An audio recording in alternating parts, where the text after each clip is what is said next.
Kangaroos and Carlton. Phil, you're pretty pumped up, and the Kangaroos significantly improved side. They've got a lot of quality senior players in their lineup. Carlton will be missing a couple who played so well last week, so it's a big test for the Blues. Well, it is, Rob, and yesterday we saw real footy, didn't we? Frankston threw everything at Springvale, so we got a taste of finals football with a standalone side. They couldn't go on with it. And the question today is, how do these two sides go at it? You know, do they treat it like it's real footy, or is it preparation for other things? I think it'll be pretty serious today, and there's a Carlton blokes obviously be thinking about the finals, but the coach before the game seemed, you know, to be pretty clear about the purpose of the game, and yes, Bev said they've got some players in. And the Murray Kangaroos, well, they haven't got much to prepare for other than this. This is it now for the Kangaroos, and I think it would mean a lot to them. As you saw, they had the banner prepared, and the Blues perhaps might be also as a club worried about what's happening in the AFL, but I think they'll be pretty pumped up to continue this momentum. Well, look, they've got a lot of classy players. You know, if they go through, they could be a wild card for the premiership. There's no question about that. And playing it off disabled, who knows? Anything's possible. I'm really looking forward to see whether they're going at it fair dinkum, Jack. Okay, well, it's good conditions here today at Port Melbourne. The wind has subsided a bit from yesterday. It's overcast. The rain has stayed away. It's all set for a great game. And Ross Booth has been all set for some time as he prepares to speak to the coaches. And we start with his interview of the Kangaroos coach, Paul Hamilton. Now, we didn't have our best side in last week. All the previous 2 or 3 weeks, the club's been hard hit by injuries. So the side we've got in today is basically the side that's got us into the top 4. Most of these players have played all year with the seconds. A few of them have received AFL games in recent times. So, look, we're pretty excited. It is exciting. It's a cutthroat final. It's what football's all about, so we're looking forward to it. For development football, you really do take it seriously. You do want to win. Oh, yeah, we want to win. No doubt about that, Ross. Look, you don't go into any game without wanting to win. So, look, we think it is a real good development for our players. It's a young team. I think the oldest is 23, maybe 24. So it's a young group of players, and hopefully we can really stand up. And I reckon you find out a bit about players in these sort of finals, and hopefully we find out a few things about our young guys at the club. Well, Rossline, you've only played the once, but an 8-goal victory must give you a bit of confidence. Oh, yeah, I think they might have been a little bit undermanned, so it's sort of, you know, we went pretty hard at the ball, and it was wet conditions, so hopefully we might get a little bit of rain, because I think they're a little bit taller than us, from what I can sort of gather, and, you know, it should suit our ground level players. Well, you're missing a beast. He's got a virus, but you brought in another tall Garth Pickford. Yeah, look, Beezy's sort of a bit of a key forward, so we'll really miss him, because we're not that big, but, you know, just Garth, Merrington's been carrying a massive workload, so he'll be able to do a bit of rough work and give him a bit of relief. And I know you distress the development of the players, but saying to Paul Hamilton, you really do want to win these games in spite of the development attitude of the clubs. Yeah, no doubt, you know, I think, but it's just good for the kids to get in a finals type atmosphere, and, you know, the aggression levels pick up, and they've got to stand their ground a little bit more, so it's all really good for their development. And look, we like to win, especially with our seniors still alive, and, you know, if an injury crops up, you've got match condition players. Okay, well, yesterday Springvale 16-12-108 had a good win over Frankston 9-16-70. It was comfortable in the end, but it was tighter than that for most of the day, and Springvale actually looked pretty promising and sent out a bit of a warning to the other finals teams here. And this is the only time they've met so far this season. It was back in round 8, just the one time, and Carlton enjoyed a pretty comprehensive 8-goal victory. Ross, conditions pretty good down at boundary line level? Oh, much better than yesterday, Rob. A lot of wind and rain overnight. The ground perfect now. It's just softened up. A little bit of breeze to the left to screen the Williamstown Road end. And I presume that Digby Morrell, the Murray Kangaroos captain, won the toss and kicked with it. Phil and Rob, but after yesterday, we wouldn't be really sure when Shane Bergen kicked into the wind. It was a strange decision, but absolutely ideal. And be sure these teams are playing ducks and drakes in typical AFL style with selections and trying to keep things secret. They want to win. All right, thanks very much, Ross, but nothing gets past us. I mean, as try as they might, Phil Cleary, they cannot confuse us in terms of their team selection, can Well, look, they've even given us sides with 2 players in it, such as the concussion down at the Carlton ground. They're picking 2 players, 3 players with the same name. But anyway, that's not the Carlton, so that's the Kangaroo side. Not a bad side, too. Motlop is very important. Where's that other man I'm looking for there? Harding has been in great form, and Teague, of course, has been in great form as well. So some class players here on the Carlton side. Good spread of players. White was very good. Culprit, you know, can play. Merrington's pretty smart in the ruck. And they've got Pickford for cover off the bench. They've got the old-timer Rice. It'll be interesting, Rob. All right, we're away in the semi-final. Up for grabs here, a spot in the preliminary final next week against Box Hill. The winner of that one is through to the grand final. It's the Kangaroos going into attack first. Chopped off though at half-back by the Blues, and Pickering has it. He'll be an important player today as he kicks it out wide here, looking now for Fleming, and Fleming picks it up. He's got plenty of space, goes inside 50, 2-on-1 situation here for the Kangaroos. Teague's back there, has his problems, but was good enough to get the hand pass away. Wasn't clean though, and the umpire has plucked the free kick. It's going to the Murray Kangaroos. And Daniel Motlop, by the looks of things. Sully Quigley and Grunt, the umpires. Motlop in towards the big fellow Petrie. He couldn't hang on. Did Nelson get over his shoulder there? No. Well, I think for the Kangaroos fans, we're taking a very keen interest in this match because the future of the club in many respects is on display here today. Players like Jones and Harris, Petrie, all young draftees from last year that had a taste of AFL senior football this year, and many, and most actually, predict a promising future for all of them. Teague's another one who's perhaps bobbed up and surprised. And Clayton Lascott gathers it and kicks it towards half forward. No one can take the mark. That was Dylan Smith. There's another promising youngster. They're all here for the Roos. And Digby Morell, who they took a punt on from Western Australia. He'll have another pre-season under his belt, and he should be far improved. It was a good reserves game in the second semi. Williamstown running away late after getting a scare from Sandy. So the tap comes from Petrie.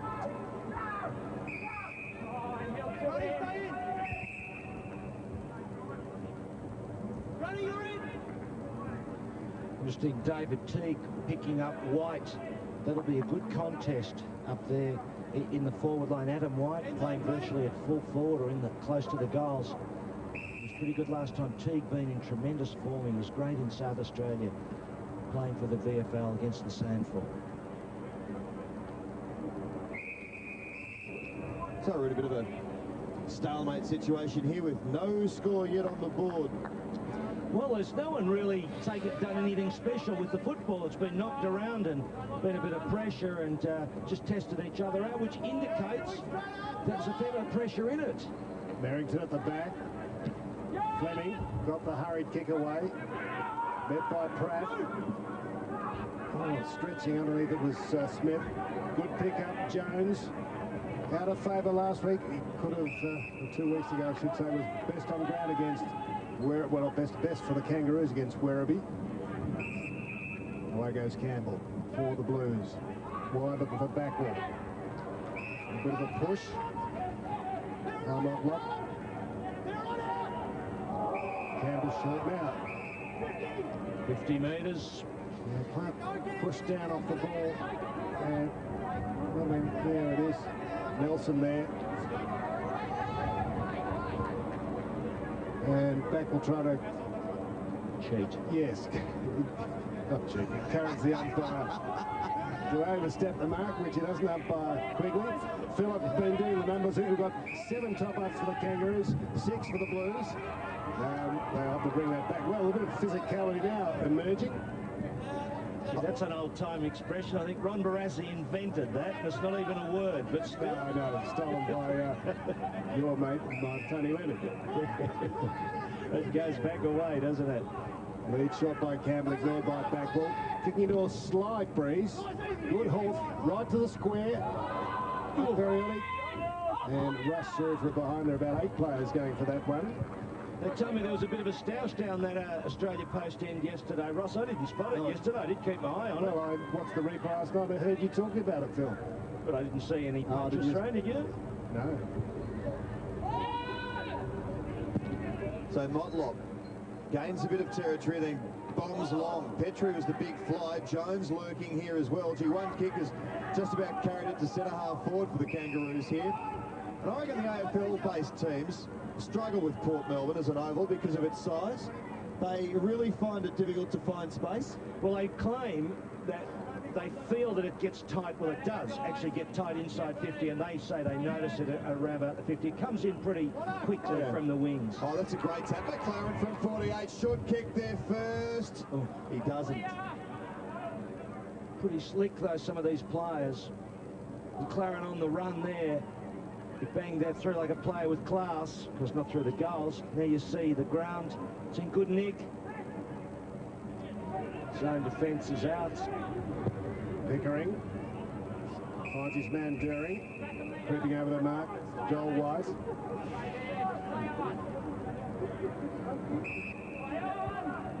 And the Blues looking for Massey. Oh, into the back goes Pratt. Teague couldn't quite gather it. Harris was there.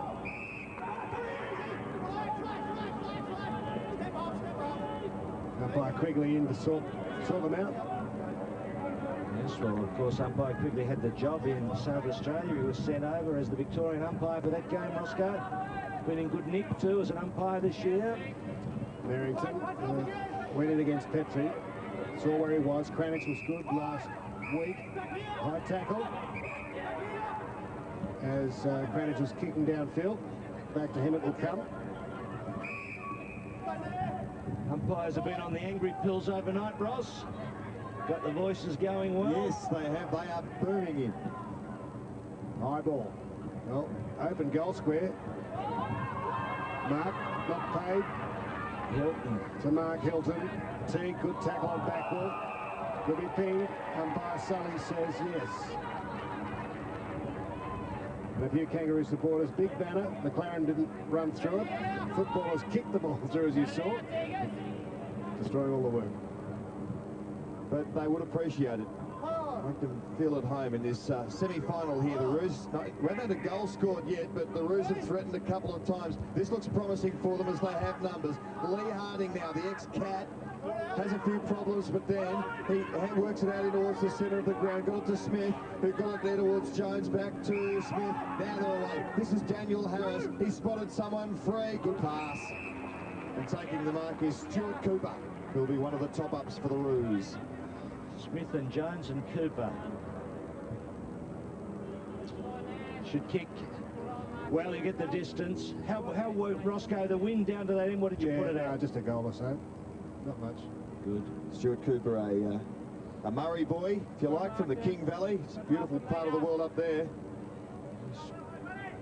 Mark Porter from up that way too. So from 49 metres, good looking kick for Cooper. That's the first on the board for the young man and for the Kangaroos.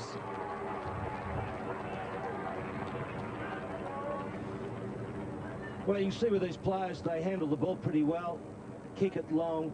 Been a lot of players jumping in the air, trying to pluck big marks too, which is interesting. So it's not difficult to pick which players are top-up players and which players aren't on the strength of their body development. Look at the size of young Cooper here. They obviously like what they see and hope that he'll develop into something, because if they could put some weight on him, it would help. Yes, he's only 21. He's played 13 games with the Kangaroos this year. We won't say he needs a good feed though, Roscoe, will we? You won't. You'll get into trouble again. McLaren doing well. Rice couldn't gather, looking for a free. Watson, Culpet. Good work. And Wiggins turns it over to Hilton. Thump. Looking for Smith as the target up forward. 38. Didn't quite get to him. Lang. Oh, Jones. Oh, got out of trouble. Oh, well played. Oh, here goes Lang with the elbow tucked in strongly. Cranich, not much space inside 50 there. Cleared by Nelson. And Nelson goes up towards the wing, made it difficult for his teammate there, who stood his ground nonetheless against the tide. Hard at it is Teague, as you'd expect. He goes in towards the pocket. Oh, that was almost promising for that Murray Kangaroo player there. Who was that? Was that Harding just getting the pat there on the back with the long sleeves? Don't know if it's Harding. No, it's not Harding at all. It's Lindsay Smith, who's just a foot and a half taller or so than Harding, who nonetheless is one of those players who, with his first kick in AFL senior football, scored a goal. He took a screamer against Brisbane and kicked the goal. Here's Smith having a ping from about 45 metres. Just missed. Interesting, Adam White taken off there. Now, Teague was his opponent. I don't know whether that was because Teague got in front of him or whether it was disciplinary or not, because it's pretty odd to take a bloke off so quickly from your forward half when he's been a good player previously. Especially the captain. Yeah, so there must have been something in that. I didn't see any message, but anyway. Kick was touched, as you heard. Jackatine quick to realise that, along the line of Massey. And Dean Rice involved in getting it from half-back. Announced his retirement at the end of this season. Petrie's there. Tarak against Pickford. Pickford, the North Ballarat boy. Top up for the Blues. Away goes Harris. Good play. Strong running. The 2-on-1 though. Oh, Smith did well to spoil. No, it wasn't Smith. It was Cooper at the back. And leg by Morrell, the captain, to Merrington. Away go the Blues. Spawn. So the Blues can build again. Spawn to half forward. They haven't really threatened to kick a goal yet, and the Kangaroos back with numbers again. This is John Spawn. Good smother. Well, their forward half looks a bit ordinary at the moment, Carlton. There's not any real big targets there, and White, who gave them something up forward last start, and kicked 2 goals last start. And as Ross Lane said pre-match, they'll miss Beasy, a key forward Yeah, up there. indeed, they will. He was good, Roscoe. Yeah, well, it barely got anyone above 6'3". It's Pickford and Merrington, and that's about it. So they'll have to play small. A kick to centre half forward. Cooper's all wrapped up there by Dean Rice. He'll know about the young man. McLaren in the centre of the ground receives them from Smith, who gets it out wide to Daniel Motlop, who's off. He might have a ping. Motlop from 55 metres has kicked their second. They're looking very good early, the Murray Kangaroos. Well, I'll tell you what, there's a touch of class about them. Been very impressed with the way they've used the ball. I mean, they have got a slight breeze down there. It's a nice gentle breeze, which it was really good to kick with, in fact, because you get a real heavy breeze and sprays the ball around. But this is just nice. Look at Motlop, gets to 50, easy as pie. So when the Blues do have it, it'll be interesting to see what sort of depth they get in their kicks there. But McLaren, he's been pretty handy so far too. He got it out nicely, and Motlop, cool as you like. Play with class. Look, in a bit of trouble, Carlton, I suspect. Well, even contest in the middle. Not clear yet. Now back, high tackle on Sennett. Just about the face. Umpire thought nothing much in it. A couple of players. Jones got one across the nose. So Petrie in again to contest. There's Jones. And Petrie beat Merrington. That's one of their difficulties in the ruck. Carlton as well as up forward. Scrub along the ground. Culpet, Petrie, Sophie. Good top-up player. Quick skills. In front was Morrell, and over the top of Merrington. And won't be able to take the advantage. Now, the umpire thought there was no real advantage, and in the end there might have been, but it was the right decision. Well, here's the chance now for the Blues. As Merrington has spotted Backwell. Backwell could have gone short to Culpet. Instead went to Massey. No free kick or mark. Oh, he might rule that. Culpet really screaming at Backwell now. Why didn't you kick it to me? Yeah, he's not happy about that, and he was free. He was a mile free, and there's nothing worse than being a forward, being inside 50, clear, and he kicks to a player who's got to contest the mark, and the ball's lost. Don't think probably on balance there was a free kick there to Massey. Culpet working hard, but kicked out of defensive 50 only as far as Craig Jackatine for the Blues, who can go over the top to Merrington all on his own in the half-forward flank. He ignores that, wants to be more direct, but he's slowed it up, and no one's free, and there's 15 players back there filling the holes now. Jackatine goes short. It's worked okay, but it'll need a big kick now from O'Keefe. Was eased around, doesn't try and kick the goal, just drops it in towards the square, and they may find it difficult to score today, the Blues, on the current trend. Well, there are no targets there for them at all at the moment. Yeah. Rob and White. It's been taken off, and he's coming back on the yes. Yeah, Pickford was slow to react there. Over the top goes Motlop. Yeah, Pickford, that quick kick there by O'Keefe, just putting it out in the space, but Spall read it well. Pickford was caught on his heels. Yeah, he's got a chance to make amends. But Petrie's got too much strength. Lascott harassing on White, the man. Carlton. Chatfield. Hooks it. Pickford again, can't get into the contest. Small takes the mark. Small in the back pocket. Good aggressive kick finds Sophie. Sophie seems a little live wire of a player, similar movement styles as, say, Collingwood's Target Lockyer. Roos got into the centre of the ground now. Hilton off to Lascock, and Lascock to half forward. It's pretty open up there. Lang lays a good tackle, and he's held it in. They're significantly bigger, the Murray Kangaroos, I think, with Lindsay Smith and Lang up there in the forward line, Big Petrie. Well, when you struggle to find a target, it affects the rest of your game. You start fiddling around with the football, lose confidence in driving the ball to spots. Morell's another one. Here's Harris, hooking it back and misses the lot, Ross.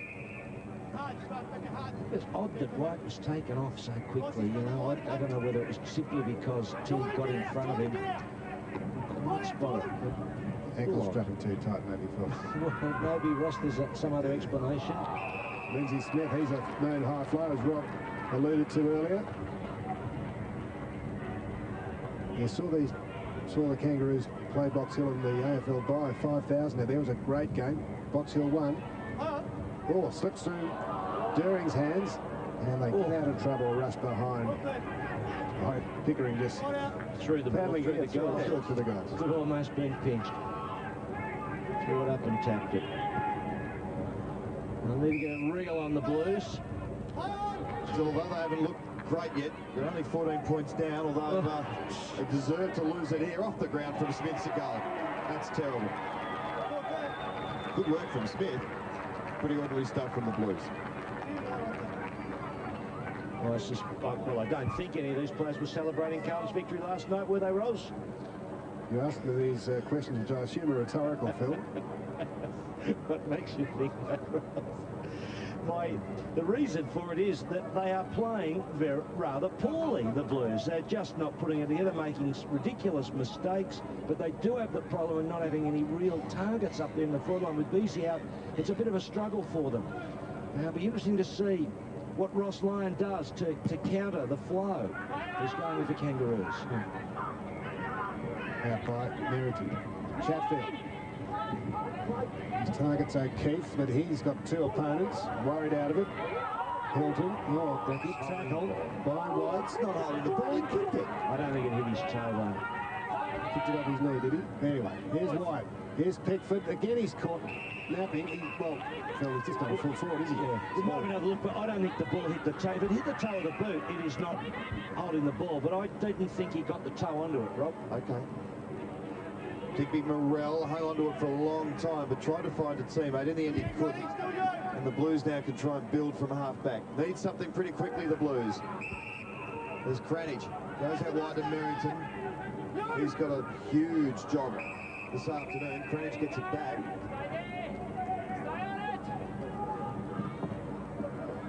Well, that's a good kick. He's found a teammate in space. Can they use it now? Fleming inside 50 for the Blues. Big chance here. They've finally taken a mark inside 50. Is it O'Keefe? So O'Keefe will kick from 35 metres directly in front, and they need this desperately. Yeah, they've got to find some marks inside 50, and this is one. Might be the start.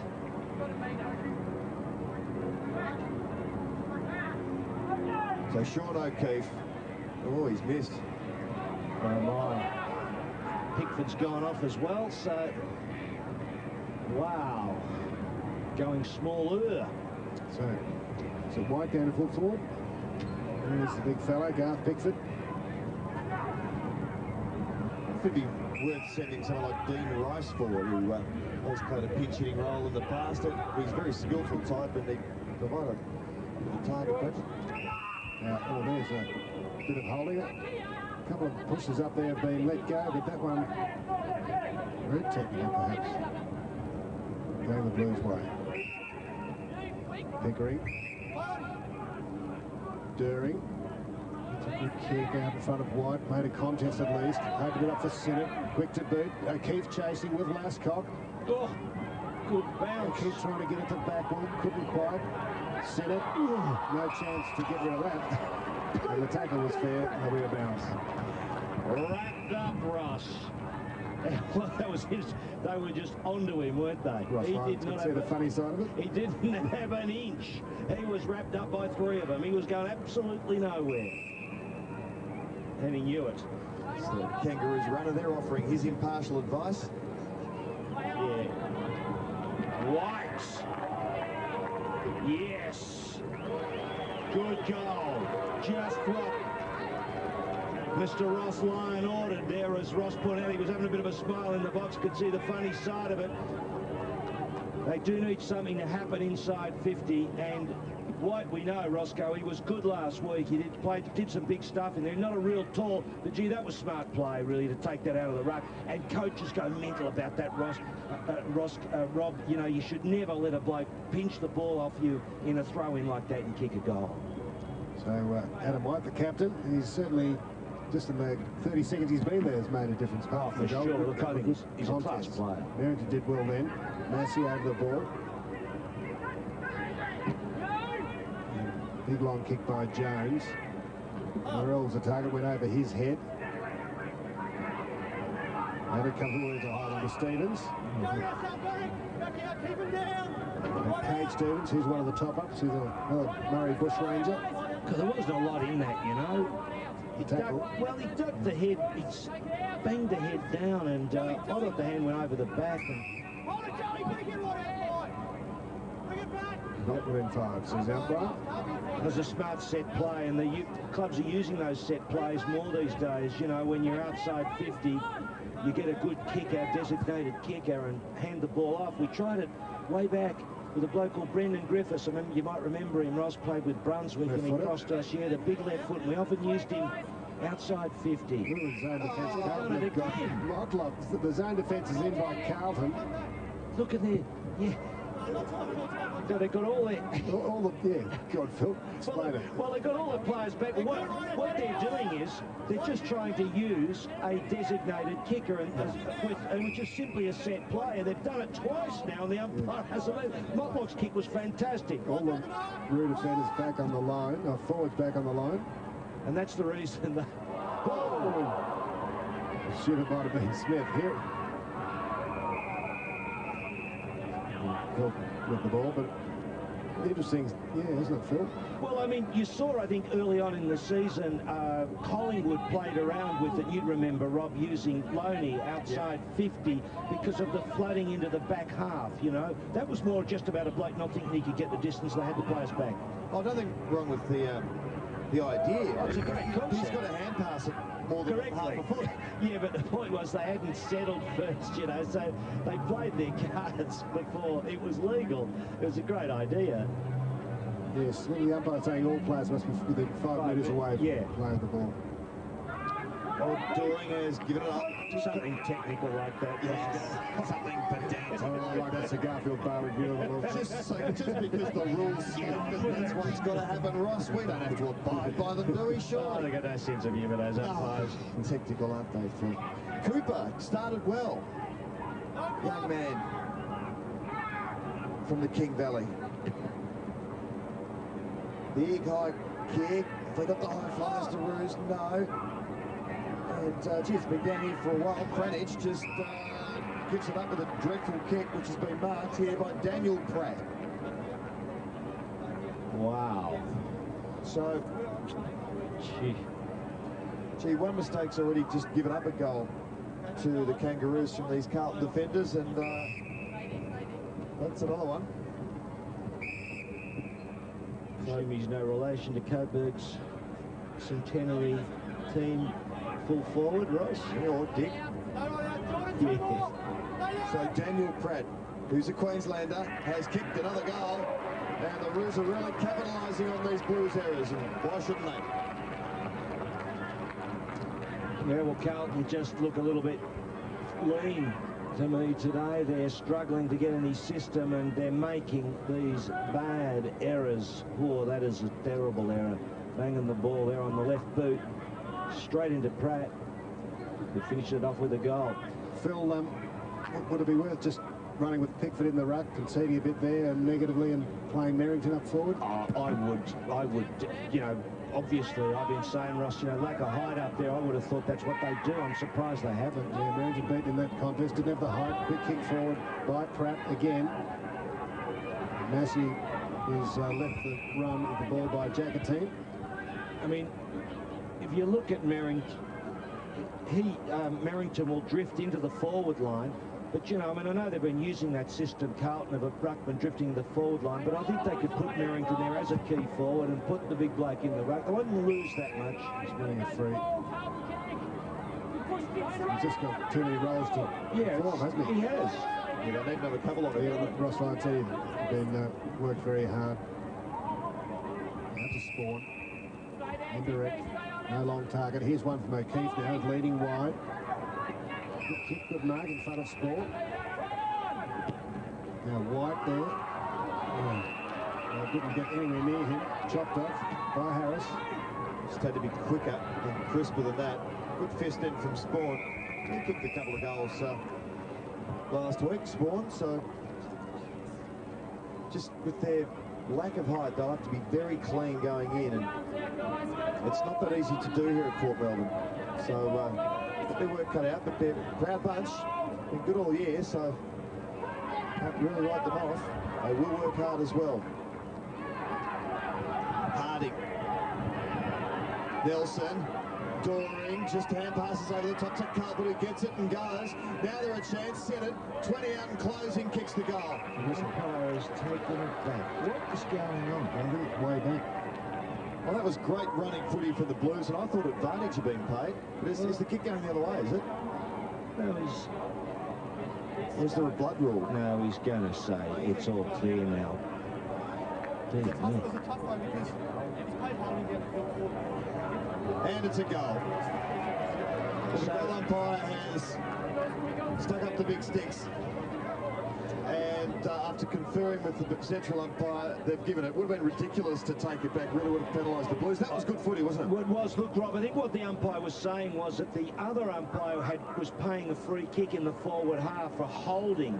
But in fact, he went to play the free kick, but then he didn't need to because there was a goal. So they had to confer, which is good, Roscoe. Football by conference is worth doing. Pickford in the ruck, wins it beautifully. We should all be coaches. We'll join you to field. That was good play by the Blues. Lovely tap down. Although you're not going to clear it from the square because Motlop's there. And O'Keefe. And a bounce. Well, Merrington inside 50. I think probably Ross Lyon wanted to just let it run for a bit before. I think it was always going to be the move they would have gone with, and that was why having Pickford in the side was for the cover. He probably was just going to test it a bit, see whether they needed to do it. And he's probably a bit worried whether Pickford can go the whole journey. Oh, there he is, yes. He won it again, but Motlop was in the way. Koenig to Pickford. In the contest, Merrington. Good crowd, the opportunity for Jackatine. Carlton, busy on baller, keeps it in play. White flies at the back, makes it a free kick. Gee, I tell you what, he's got a big leap, hasn't he, White? He puts you in the contest. Well, it's interesting, isn't it? You take a couple of those Blues back in the last line of defence from the Carlton defenders, a couple of their mistakes, and it's pretty even. So big defensive fist, this possession ball here in the middle. Carlton was nowhere near it. The player there was Matthew. No, it wasn't Watson. Might have been Clark. Anyway, it's quarter time, and not a bad opening quarter. The Kangaroos quite impressive, really, and they've opened up a 14-point lead. Yes, they have, Rob, and Carlton looked to be under a fair bit of pressure there early. But I think this bloke Merrington's a key player, and I think if Pickford can do enough in the ruck and free Merrington to spend some time inside 50, this Carlton side will be pretty strong. Don't worry about that. I think they're starting to show some signs, and they are kicking into the breeze, so I think they'll fire up, no question about that. Pretty interesting first quarter, nevertheless. Both sides with plenty of talent out there, some long kicking, some good individual contests there. Teague certainly an interesting one on White in the Carlton forward half. We'll have a look at those scores, or have a look at, we move on and see the scores and see the goal kickers. Well, there's the goal kickers, and there you go, 4. And White there at the one kicked a beauty at a throw-in. So Carlton, hey, one to watch, I reckon. Good on you, Bev. Thanks very much for that. Yes, we're going to go inside the Blues huddle. And who knows, you might be listening to a future AFL coach. He's certainly one in waiting, Ross Lyon. And be up and coming. Thought the defence held up pretty well under some pressure. They are tall, but our strength is our run, and that's going to toll the longer it goes. So you just got to keep running and moving the ball. I thought some over finesse crept in. Sammy Crennick, yep. Where are you? You released beautifully out of there, and then you had Mouse with your back to our goals. You're out, centre square bounce. Just kick it forward, mate. Put them under pressure. Stick to your principles. Right? Just tighten up a little bit of this. That's it. So just got to tighten up at stoppages. I just want to look around, see some accountability. Benny Nelson dropped off at the right time. All right, here's your lineup. Back 6 as it was. John Doon continue to roll. You've got to keep going. Jones had 8. I think Jones had 8. All right. See, you can really mark him when he's forward. Sammy Crennick's got caught, standing the mark. How about someone carrying Corey Jones for another landing to come in and leap? You can't let Lindsay Smith have a run in and jump at the ball. But if you let him run and leap with the ball, they will catch it. Body him up, bring it to ground and go. All right. Garth in there, Sammy Crennick to Jones. So we've got 2 rolls there. Sophie was trying to come to Crennick, right? Which that's why you were free-mousing, right? You've got to be aware of that. And Sammy, you've got to communicate that. Right? These Jones is just trying to go to back line. All right, so we've got 2 on 2. That's all right. Get to spots in the defence where it's going to be defensive cover. Yeah. We clog it up a little bit. And then once you get centre forward attacking, then you can go and play a bit, mate. You know, if Sophie comes here, that's okay. I'll wear it then in our front 50, but not before then. Line pressure, centre square bounce. Let's get it going, because I reckon they're just dropping it back a little bit and they're just hitting you and releasing out, putting us under some pressure. Right? The change has been thrown down. That's what finals is all about. You've got some terrific leadership. I thought Whitey got down, Ricey got down, and the back stood up. Right? But you can't get led to the balls half forwards. Backs are coming out, kicking the ball, and 3 times our forwards trailing. You can't do it to your backs. Right? Enough talking. Right? Just all I want is real hit, real accountability, and when you're out and running, direct. Pass the ball into our forwards because we're not real tall. All right, let's go. Come on, boys.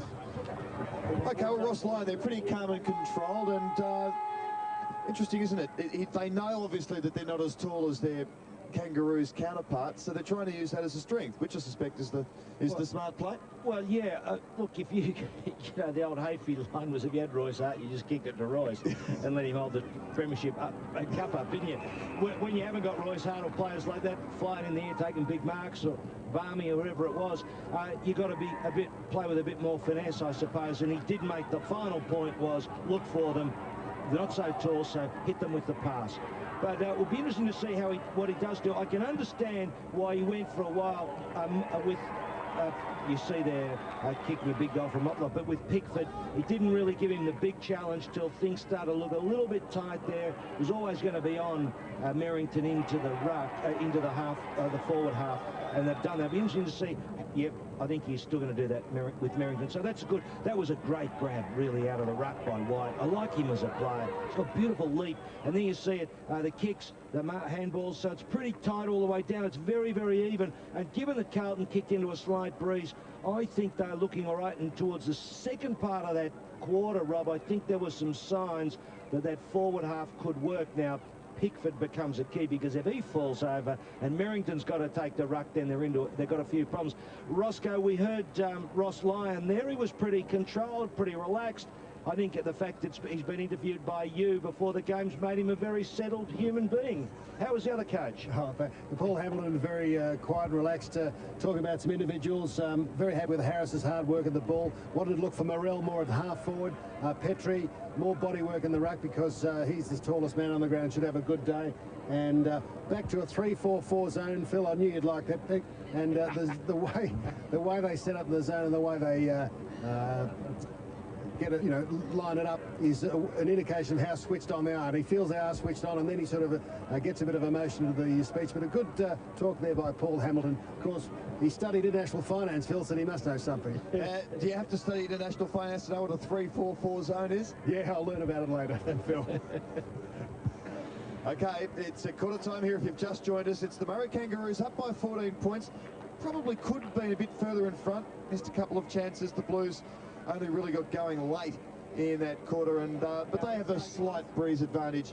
Carlton kicking left of screen in this second quarter. It's not a bad game. It's the semi-final. The winner of this takes on Box Hill in next week's preliminary final. So Pickford gets a bounce, but has given it up. Then the Roos in towards 50. It's at Digby Morrell working hard. Harding trying to control it on Rice. Morrell searching for a free kick. Oh. Good possession, important here. Jones all wrapped up. And another bounce. Good tackle, Cranage. Did it right, Rob. You know, he could easily just give one away there and it would have been dangerous.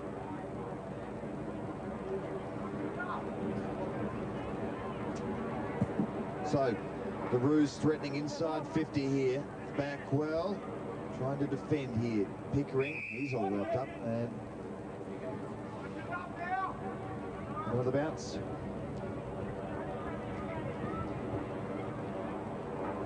So Big Petrie, who's hoping for big things from him. He would be expected to take over from Burton and then ultimately McKernan. Backwell picks it up though. So the Blues battle on pretty well there. And Backwell goes towards Merrington, who worked his way to the front position well. Then goes again, Merrington. Gee, he really is the nuts and bolts of this team now, Andrew Merrington in the VFL. He's got it all to do. Very big physique. Really got to be the first ruckman in the key forward. It's a difficult job. That was a good tackle. Gave Carlton the chance. Harris battling away here. Tight confines of Port Melbourne.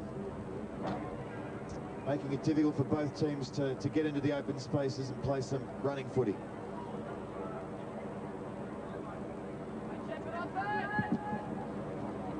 So Fleming's changed jumper to number 60, Backwell, wrapped up. Funny thing about that, Phil, Paul Hamlin asked the players whether they remembered what the 3-4-4 setup. He didn't wait for the answer. Did they say, is it the same as the 6-2-1? I presume it's not just long bodice to snake. He implicitly assumed that they knew what it was. Backwell in towards White, over Spall's head. Kept in. Oh. Centre. Oh, interesting. Right. Play. What a shame. Deserved better. That was clever. That was a 1-2-3, Ross. That one. And it wasn't bad. We'll have a look at the North Melbourne zone defence later. Lovely by Daring. And here's Montlock. Gee, an athletic type. One of those players that wants to bounce it as just on the step. Had 5 there. Good play running up towards the wing. That could have been a North Melbourne mark or a Roos mark as well. Bounce on centre wing. Cranage not happy with something. Could have been given a real rev by Ross Lyon at quarter time, but wasn't. It was just gently pointed out to him after an early mistake. Battle of defences at the moment. Backwell on the left boot goes to half-back. It's all the Kangaroos dropping into the hole as Daniel Pratt. Into the corridor to T. Thump. Morrell wide of Morrell again. Rice, spalling attempt, effective on Jones. Worked hard in the pack. Bouncing door for Stevens. Knocked out of the contest by Carlton. And Luscott beat 2. Good work by Fleming. And finds White, captain. Good running handed. Carlton. Now can he kick it, Rob? He can. He can. The critics, hasn't he? He has. Our man of the match last week. Probably could have capitalised more on his opportunities, but that was Rob's been on his case a bit. That was a good goal. Finisher, isn't he? That was great play, though, by Carlton. Got it down out of the midfield. Beautiful. Culprit, really, though. How appropriate that Culprit should kick the goal. He laid the bump, didn't he? Yeah. Go right in over on the wing there. A big bump to displace the Kangaroos, win the ball back, and then to kick the goal. That's great reward for the player. The coach would love that. That would be Alan Pridmore, ABC Player of the Day, if we had such a thing, Phil. Sure would. It was terrific stuff on centre wing. And the Blues have got a bit of momentum going here all of a sudden. Chatfield goes back towards Backwell, who kicks to half forward. That was During getting it to Backwell, and Chatfield has it on half forward. I do beg your pardon. And Chatfield now in towards the half forward line. It's a big shove from Adam White and Teague. Interesting, you see how football today. Ruckman will play more through the forward half. Even Pickford, they're getting right down onto the attacking side of the centre. Yep, the Gary Dempsey days of the last line of defence are gone, aren't they? In towards the centre of the ground now. Two Roos fly and then spoil each other. Rice wants to get it out. He just dragged that in. Yes, that man Mickey Malthouse was talking about that very issue on ABC Radio yesterday. Explained it very well, how they were using Allen slipping down into attack. That's pretty well as a commentator, the Collingwood coach. He was very good. Yeah, asked some tough questions. On the other side of the fence, He Daring. wouldn't answer them himself, could he? Rice, Carlton. Daring, not preferred foot. Very wide. O'Keefe. Overran it. Sinnott. Oh, he missed his target too. Teague racing back. Should sit for him. No, not enough room to work in. I think you got a bit starstruck there, Sinnott, thinking he better give it to one of the players rather than going on, and he kicked wide to the pocket anyway. He may as well have run in and sorted out. It said there was a better option in the corridor, or else kick the goal. So Motlop, the fancy stuff here on the last line. Works pretty well for him in the end because he gets it to Clayton Lascott. Oh, he wants to kick it now, which he does. Just bombs it along towards the centre, looking there for Smith. He couldn't take the grab. During. Good left foot kick by Sinnott. Going to get it on quickly. Merrington's all on his own, still on his own. Does he find him eventually? Yes. It's not Merrington. It's Sean O'Keefe. He was on his own for a long, long time, but Sinnott, who wouldn't be that confident after his last kick, summed it up well in the end. So, O'Keefe can level things up here, and the Blues working their way well back into this game. Missed one in the first quarter. He's missed one in the second quarter. Two behind's not a good return from set shots from about 35. He really should have kicked both of them. Yes.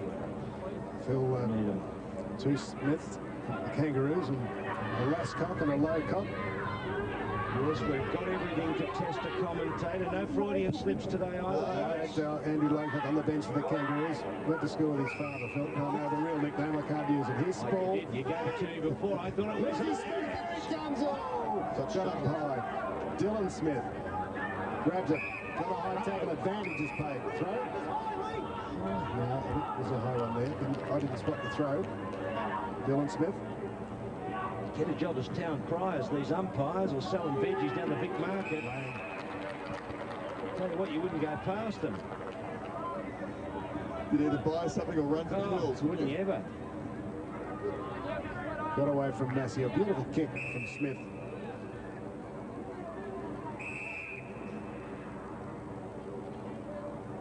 A little wee bit of breeze into which Manga's kicking, but nothing really to bother him. It's just drifted wild, I think. Well, a bad crowd in today. People enjoying the day. It was a wild day yesterday, but it rained last night. And there we see a crowd, a lot of colour. Mickey Martin there in the back, and the big fella behind him. Spider Burton. So that's good to see. Mick Martin having a big decision to make in the next month or so about his future. The indications are that he wants to play on, and if he plays on, he'll have to do it on the Roos terms, which probably means a substantial pay cut for him. But whatever decision he makes, let's hope it's the right one. Jones backwards to Motlop, who's trying to get away from centre. I think he's got to be gone here, has he? He kept on going well in the end. Jones gets rid of a couple. Hugs the barrage. He's a classy player, Jones. Didn't think he had prior opportunity, did you, Ross? No, I didn't think it was really tackled properly. Pratt kicks down to centre half forward. Harding uses his pace. Harding missed with the kick. Looking for a free kick. Doesn't get rid of it in the end. To the umpires giving him plenty of time. Culpet trying to barge his way through. He's a strong player, Heath Culpet. At centre half forward. Morrell. Rare touch. It was a bad one. And the Blues can get it and go. It comes to Sinnott. Sinnott to half forward. It's a Blues mark. The big black. It's the big fella Pickford. Big Garth. Down from North Ballarat. Well, see, they're running them a bit now. They've got the two big blokes on the ground and running them out of the forward half. Always a little bit tricky, but least they've got some tall timber. Garth Pickford sounds like a country and western singer. Let's see if he kicks like one. He's kicked a goal. The Blues are in front. Well, she wobbled over the haystack, that one. They're not in front. It's all level. One more each now, if you'd left. Well, it's close enough to them being in front. Go with it. No matter. Anyway. You don't worry about the rules of the scoring. Doesn't matter. Sinnott pops it up and Pickford here. It's all about here he goes. Drama, Ross. And it was a wobbly old kick to put the Blues in front, almost. Bar a point. And there you see, all tied up. Carlton on the mark. You used to say Borough Point as a Boroughs. We're here at Port Melbourne. Yes, Carlton kicked the last 3 goals. They're doing well. Bagwell. Oh, maybe managed to escape that tackle. The replay went down. Good spoil. Good contesting there by Campbell. T comes up with it. Forced a hand pass high. Spall. In on the wrong end. Now Hilton. Long kick. Morrell can't get into the contest. Had that fisted away. Smith rode it well. Good tackle. Spawn. Nicely set up for Watson. Chased by Smith, but Watson gets a kick away. Here's Pickford. Can't make it. Good mark, Spall.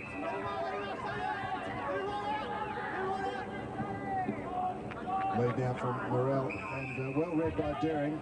Gee, Dick Morrell just cannot get into the game. No, he's I don't think a good one. Oh, look at this. Good work then from O'Keefe. Goes in towards the pocket. The big fella again. No, up the way from him. Well, there was a case where the ball needed to go a bit higher and deeper into the square, and he would have plucked it over the top, but it drifted. It was a low trajectory go, and he couldn't get his hands over the top of it. Kick needed to be more in terms of the goal square rather than the boundary line, and he had to sift, didn't he? So let's see how he goes in the ruck, the big fellow. Well, he was just outmanoeuvred there. Harris working hard, and it's the boundary line again. Well, I know Mick Hawking, ex-dandy coach in 3SEO, will be watching. He's a big Kangaroo fan, and I'm sure he'll love us to say that. Love us to say that Garth Pickford comes from Narry Warren originally. Yes. Okay. And killed it. It's a beautiful part of Tasmania, that, isn't it? Narry Warren, yes, it is. It's beyond the tram lines, Phil. Gosh, don't ring, I please. do know where it is. We're only having a lark. Jack and team. Mate of mine, Kenny Greenhill, won't like that. He's from Narry Warren, one of the ABC's finest in the newsroom. So just be warned, Phil. He's a big man too. Yes. Well, they all are out there, aren't they? That's right, got to be. It's cowboy territory, isn't it, Roscoe? Narry Warren? No, I'm not going there. So the Blues, they're surprising. It's even their supporters with a great comeback. It's looking right at it. Motlop with athleticism. It'll be interesting for Ross Lyon there with the 2 big blokes and how he manipulates them to get the best out of the side. And we're having a good day here at the Tiac Oval. Overcast, but all right. Not too cold. Just the Roos would be disappointed with this. They really dominated the first quarter, well, the first 20 minutes of the first quarter, but since then, Carlton has worked its way back into the game, and it's how their seniors play. They just gradually get on top and then just take the spirit out of it. Well, I think Jack Elliott was on the blower. I think as soon as Ross mentioned the ruck arrangement, I think he was on the phone quickly to the coach, and it was done. Not everyone's excited by today's affairs, and tough old day at the office. Unlike yesterday. Yeah, we had a couple of blokes playing up. They tell me I didn't quite spot it. We've got evidence of the country pushed forward by... We just spotted something because you commented on it. Well, I did see. I knew they were looking angry and silly, and I think there was a bit of amber liquid flowing down there that was affecting the brain box. Pickford won it, but Motlop stole it. McLaren, took a while to get rid of it. Teague had to kick quickly. Dylan Smith stood his ground well under pressure. Quick one to Lascott. American City across half-back. Morrell finally gets a touch. Don't know how many he's had. Good hands to Smith on the non-preferred foot. Is it? Oh, and I thought it was going to go straight down, as you did, viewers, down Lang's throat. It didn't. Massey was there. So the Blues looking pretty good. Oh, and as soon as you say that, it was a back kick. Cooper didn't take the mark, but he recovered well and got it to Lang. That was good play by Cooper. I thought the mark was on, but he bounced off it, bounced back, slipped a beautiful pass in. So this is a pretty important kick all of a sudden for the Murray Kangaroos, who haven't scored one this term, and we're 15 minutes into it. 20 minutes or so since they scored their last goal, so playing from just outside the 50. Gee, it needs to do a bit of work. Phil, you've got a direct line to Ken Gannon. What's the talk about Murray Kangaroos and where they might play some games next year? Oh, Canberra. Canberra, really? Canberra. Instead of Lavington, or as well as? I think there was just something in the paper today. Oh, it's been talked about. There's been talk about the Canberra connection. I mean, quite frankly, I could imagine that is not a bad option. Carlton into Spawn. You've gone to Tassie. Massey through half forward. Good smother. Is it McLaren blocking that kick from Massey? That was Lascott. Massey might have regretted not coming in board and getting around him. State the bleeding obvious. Oh, Merrington out the back looking for Jackatine. Smith, McLaren. Morrell. Will be worried out of this contest. 4, he didn't get up. 3 others were there. Backward, slipped. Still good play. Sinnott, busy. Makes it hard for White. T having a great battle with Adam White. It is a good duel, isn't it, between them, and Honor's pretty even. So he kicks it up towards the wing, but Blues chopped it off before the Roos come again. Lascott kicks it towards centre half forward. Harding doing the body work there. That's not really his go. Oh, Sophie, good little kick, finds Harding, who is a goal kicker. Little live wire in the VFL, Lee Harding. Taste of AFL footy this year. After coming off the rookie list.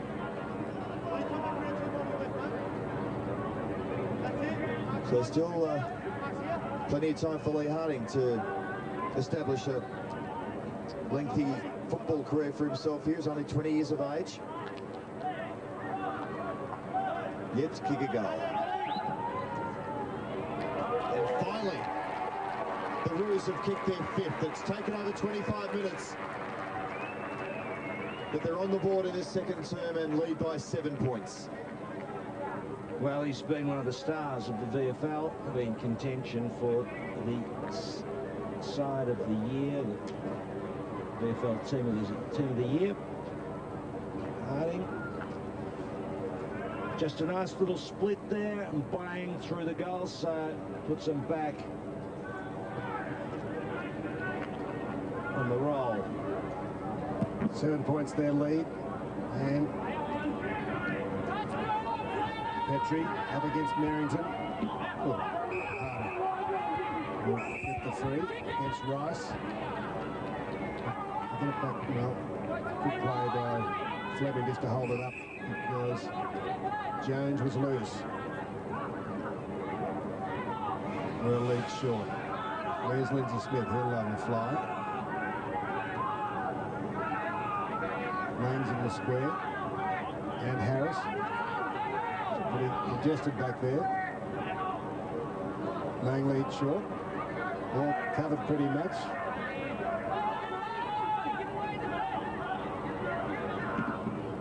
Spearing kick, great. Half forward to Morrell.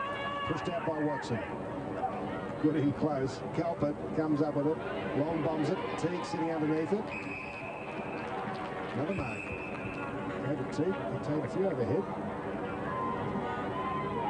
3. It's 8 possessions. Strong hands, Teague.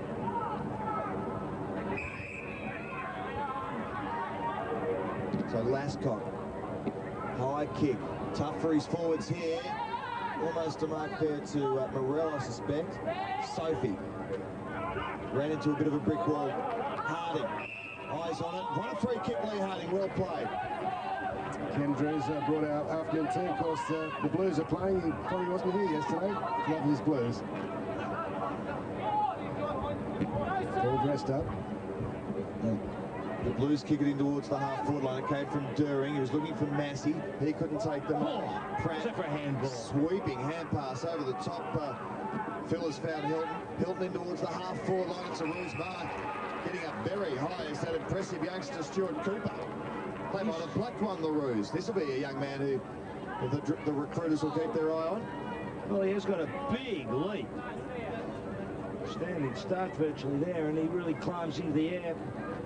He's kicked a goal already. Plenty of potential as his body matures and develops and looks athletic. That's what they look for these days. And why not? So Stuart Cooper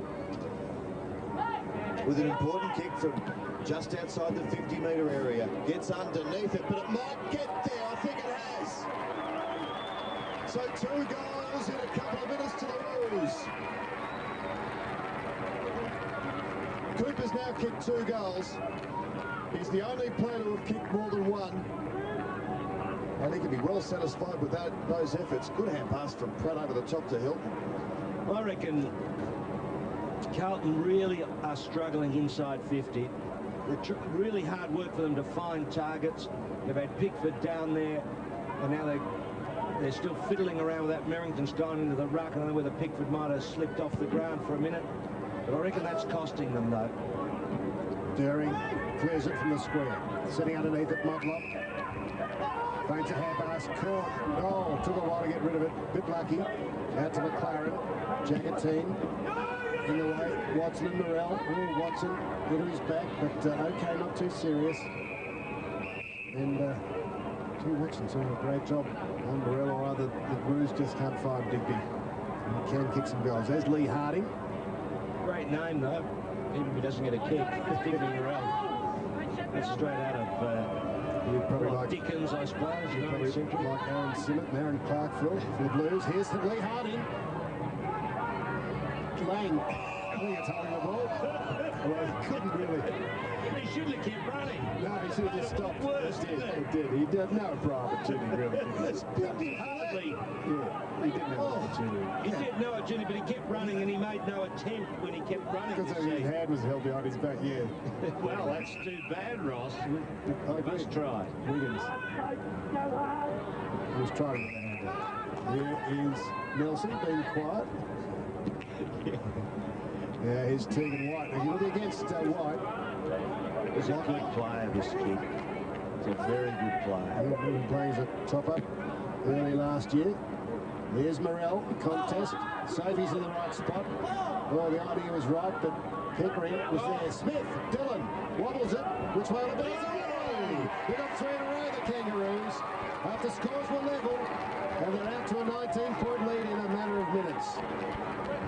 It's a great story, Teague, isn't it? I mean, he's the one player that's really benefited from the Murray Kangaroos experiment. They probably wouldn't have looked at him other than the fact that he was one of the better youngsters from within the area. And he's just continued to be their best every week, and they've just eventually had to pick him. And he's playing virtually out of position today. He's really a back flank type player. And in the Sandford game, Ross, seriously, he was just tremendous. I saw that they that this kid will make it. They're really on the march all of a sudden, the Kangaroos. Yeah, you might have stopped him when you're up getting your musket from Wagania Phil, playing for Coral at Rutherglen, but other than that, he wouldn't have been spotted. You like a drop of musket, do you? Ah, well, I've been known to drink just about anything, except when I'm going into a booze bus, and then if I'm going to do that, I'll make sure I don't drink anything. Yes, and they've brought one along for you today, haven't they, Phil? Yeah, to test me out. I was at Richard Jackson's 50th birthday last night. I didn't even have a drink. Good on That's how you. bad I'm going. Good to see. Oh, well, we'll hear all about that at half-time. We've got 20 minutes to fill. You should be able to do it at the drop of a hat, mate. Nelson hand passes it out wide towards Backwell. Backwell, bit of fancy footwork there. Works okay for him as he links up with Durling. Now, Culpin. They need a goal from Culpin. From 51, he just doesn't have enough. Oh, Motlop, you're stiff. You are dead set stiff, Daniel. So there was Sean O'Keefe. Well, he had to mark it, I suppose, but he was off balance. Yes, he should have punched it in the air. It's easy in retrospect to say what he should have done because the brain box is ticking over and he's thinking, which way am I going? Am I going to mark? Am I going to tap? And whatever, look, and you wouldn't believe, look, he's true. He's true. But I don't think he had a bet on the game. Well, what's happened there, he's just thinking, I'll keep this in. Oh, no, the last minute, just as he's doing it, he spots O'Keefe. I'm sure that's what happened. Well, his heart would have sunk when he saw him coming.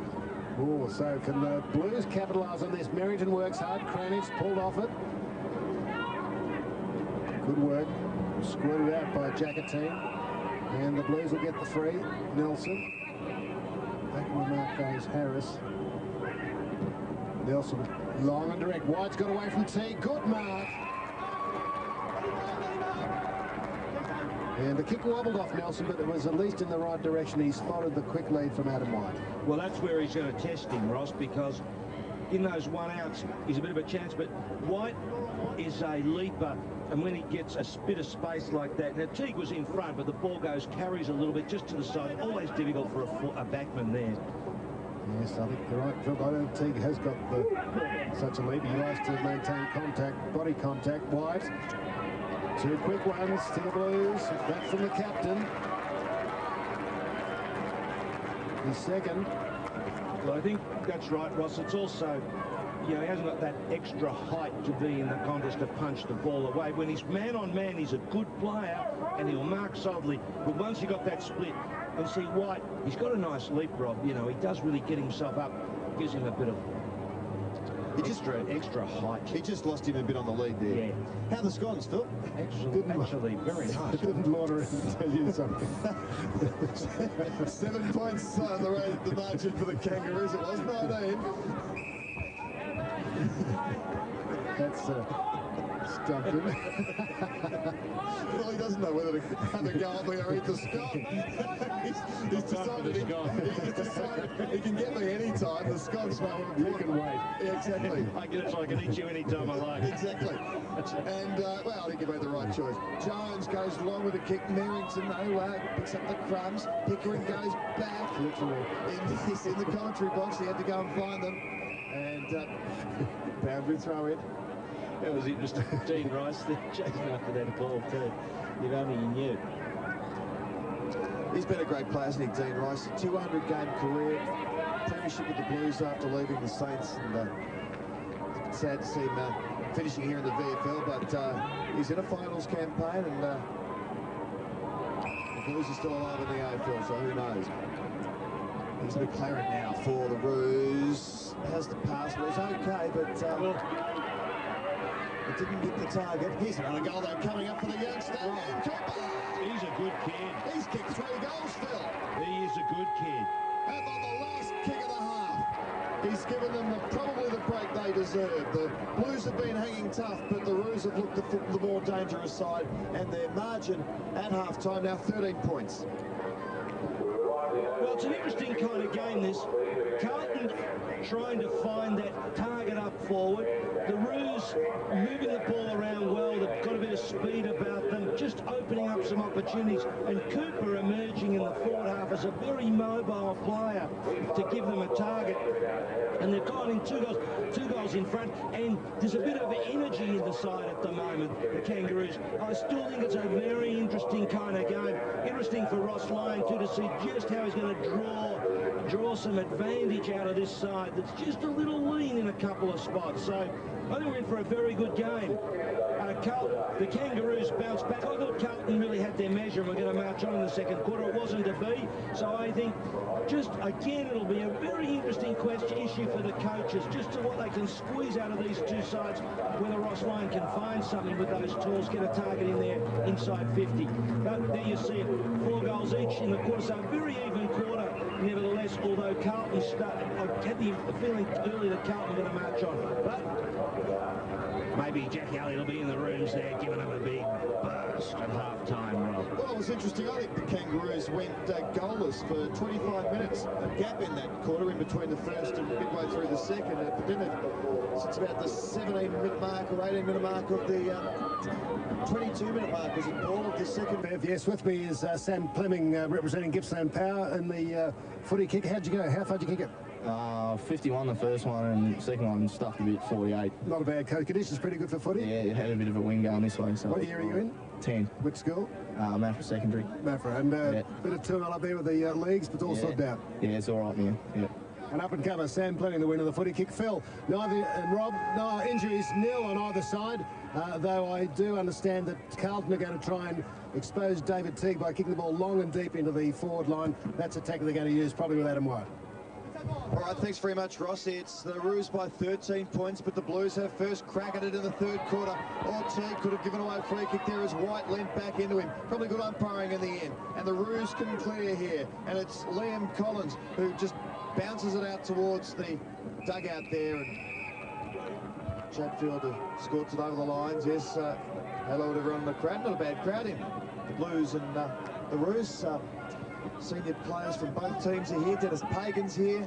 Yes, he is. He might have a chat with Roscoe at three-quarter time if Ross can find him down there, and all the players, yep. What a remarkable record Dennis Pagan has. I think this is the first time in probably about 20 years that a team he has coached has not made the final, so it's a remarkable statistic. But I'd be interested to see how the Roos progress in this final series, and so far they're doing the job okay. Well, that's deliberate out of bounds, but won't be paid. Well, interesting, Ross's observation there about Carlton kicking the ball long. Well, we made the point, you know, if there can be a bit of space that goes a bit high, Teague could be put under a bit more pressure with White. And again, he's not a bad player. He's pretty good overhead, so interesting move, that Jacket team. Just working it forward, McLaren with his problems. The Blues pressing hard again, Spawn involved. And that's a Carlton free kick. And is it going to During? A little bit of a taste. He's got a couple of options out here wide. Merrington's one of them. He can go over the top if he's quick as well. No, they've covered Spawn. Yeah, he's a big kick, Rob. A very athletic player. Give him a slight breeze. He would just about hit the line, I reckon, if he gets good purchase on it. I'll put it just over the top of the goalie's head. So from right on 50 metres, Merrington, big kick, needs to bend back to the left, and he's just missed. Gee, it's amazing, you know, Merrington is, what, 6'3½". He is the ruckman today, and Carlton's go-to man in the air, and Koutafidis is the same size as him, and he's a midfielder in the AFL. It's extraordinary. The matchup problems that Koutafidis presents to everyone when he's on, which he is at the moment. Anyway, that's another story. McLaren did it well up towards the wing, but the Blues have won themselves a free kick. During takes the advantage, spears the pass in, but Teague got in the way.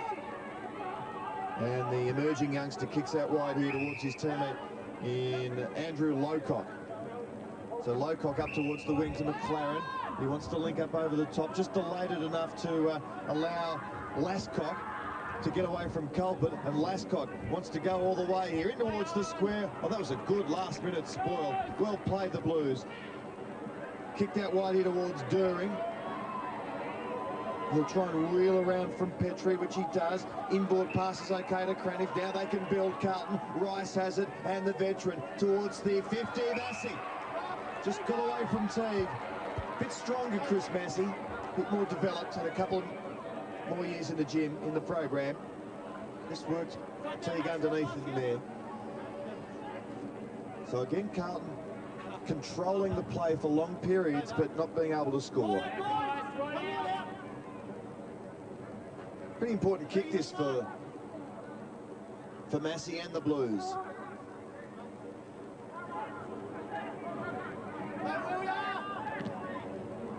Oh, he's just trying to gain some distance. I don't think that was Teague he actually put out, Rob. I think it was it Collins, Liam Collins? I got that name right there.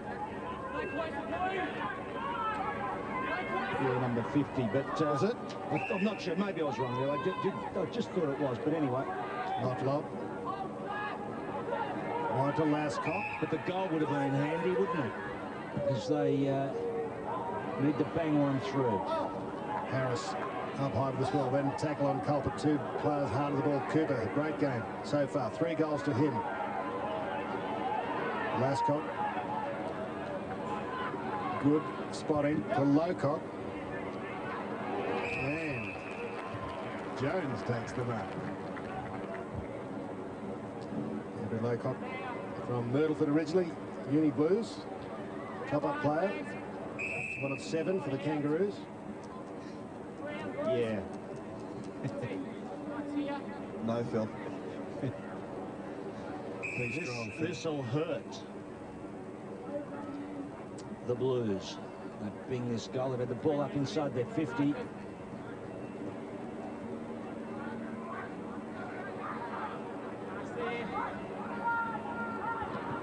South Australian, Jones. Well, from Bendigo, then over to Sturt, and he's missed no one so far in this term can score a major. The Murray Kangaroos can see the lead there, 2 goals, and again, not a high-scoring game here at Port. Conditions very good. So it's Pickering for the Blues to Merrington. Just got underneath it. Petrie stood firm. Drew Petrie. Probing kick inside 50. No one there for the marking contest. Sophie roves front in the square, kicks the goal.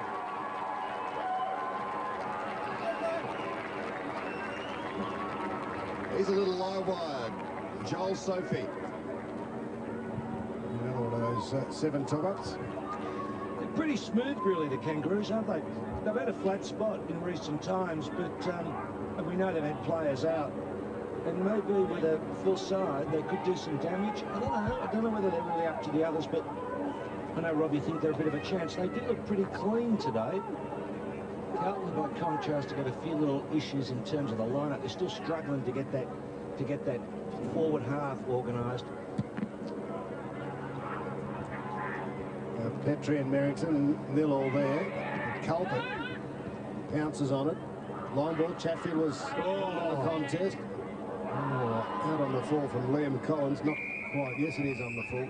That's where White, did you see White? If the ball goes high, that's where he's a danger. Of course, with... That's their tactics. Here's a low Keith chip in Chatfield. Now it's Greenwich. Now, he thought about going in short to backward. Thought better of it. The loss of Beasley, of course, has thrown them out a bit. Now, it was Flew, wasn't it, Roscoe, did you say? The virus. Yes, we saw the highlights at half-time from marks of the year. Taking a beautiful mark up forward. Still in the game, Carlton. I don't think they've put their best foot forward yet. We're going to have to put it forward pretty soon, but I still get the sense that they're in with a chance. Especially if he kicks that goal, which I think he has, Roscoe. Have a goal. Very nice. Sam Greenwich, and brings them back within touch, back to 2 goals. Well, they haven't been playing well this third quarter. If they get themselves a bit close before 3/4 time, it could be very, very... Well, they're not going to be far out of it anyway, but I just get the feeling that they're likely to just find something. Still tricky for Ross Lyon, the coach. He's got the big fella Pickford off the ground now. He was trying him in the ruck to release Merrington to the forward half. Well, it's a bit of an ebb and a flow game, this one. A few blokes are going to have to produce some big things, though, for Carlton, you would think. Not quite as even as the Kangaroos. Just structurally smaller, but they're well drilled and determined bunch. Gee, good tackle on Harris from Culpert. Just allowed them some time. Can they use it? May emerge with the footy here. Back hook, a little flick, finds During. Balanced on his left boot. Good pass and a good mark to Trent Spawn. So Merrington may be the target here. No, won't get that far. Kicking towards the pocket tee after the slip from White. So Teague standing up there, but White's a dangerous opponent. 12 points, the advantage for the Kangaroos, and Dylan Smith has it on the half-back flank. Rice, During, Cranage. Bad hand pass, but they're still alive, the Blues. Is that Fleming? Oh, look at this. Well, get another one here. Massey has had it a couple of times down there since moving forward, and he's finding some space. Pretty good pass. Yeah, well, Fleming got himself out of the fix, Rob, and made the break and drove it long. So right on cue, as Phil Cleary told us, that didn't think Carlton were done with yet. They've kicked 2 in a row. It's back to a goal, the difference. Yeah, well, there's no question about it. They're well and truly in the game. And it could be they could fire up. You know, they started to get a smell of it in the last quarter. I mean, in terms of, you just wonder how passionate the game has been, but it's a bit of a wrestle here as both sides trying to work their lineups and get the best out of their players. And but this side still, Carlton has got something. They haven't played particularly well, I don't reckon. Is it time for the Roos to bounce back? Merrington nicely over the top to Culpert again. He clears it from the square. Backles had a good half. Good shepherd. Would have been. And free going to backward. Pulled off the ball without it. Now, will there be a high one? Just a short in. Oh, just over the head of During. Smith. Oh, bounce. Didn't suit. And the umpire, what's he going to do? I thought he was going to ping Nelson. Nothing worse is there, Ross and Rob, than a bloke gets the ball just outside 50, kicks a short pass and it doesn't hit the target. Yeah. It is so excruciating, that, to watch. Umpire Graham thought about the high tackle. And wide to be penalised. He's holding. In that contest, standing next to Drew Petrie and trying to out-muscle him. He stood back and had a run, maybe. Petrie to the goal stand. He's got Sophie on a lead. Got a run to the solar plexus from Jackatine. Last cop. Teague's running up for defence. Grabbed over the shoulder by Pickering. Umpire lets it go. McLaren. Oh, he's missed. He missed him, Phil, coming through like a train. It might have been Nelson, hands on, was it Merrington? Hands on head to the left of screen. Or Cranich, was it? Yeah, anyway, here it is. Might have been. It was Cranich. Oh, yeah. But see, in the end, I don't see why that's not holding the ball. I mean, at what point he should have gotten rid of the ball? He was in a number of contests. Yeah, you can hand pass when you're pirouetting, Phil. Well, exactly, Ross. I mean, Newraya would it? Yeah. What's the ice skating last night? Here's Rice. Oh! Modlock, he's been paid. Didn't think he really held it long enough. He's been penalised. Right. You don't know. Here's Spawn. Into space. Oh. Chatfield's trying to work it out. He squirts it out. Smith drags it down. Oh, umpire. Whistle. As backward kicks in, it'll be 50. Gee, I don't agree with that decision. The players had a month to get rid of the football, and I think the ball was knocked out of his hand. Well, he was tackled. I reckon the Carlton player's hand might have knocked the ball out. That's not the reason for the 50. They kicked it on, which was pretty stupid. Have a look at this. It's a big grab. Modlock. What's the free kick for? Because he put his hands in his back. I mean, you're able to do that these days. They don't penalise you for that anymore. Funny one. Anyway, goes to the Blues' advantage, and Lang gets the ball dropping short. A few times that's happened. Yet to kick a goal.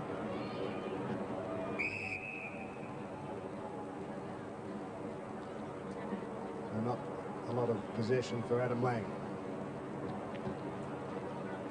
63 points. They were beaten by the by Werribee last week. But that's a big margin in any game of football. But with the senior players back, if they were to get through, Hilton, McLaren, Motlop, Petrie, Spall and Teague in from last week.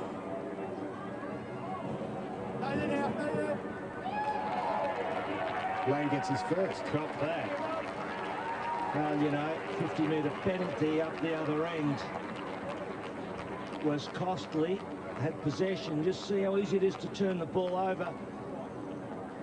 It's a tight old contest, this one, really. It doesn't look like any side would really get a substantial advantage.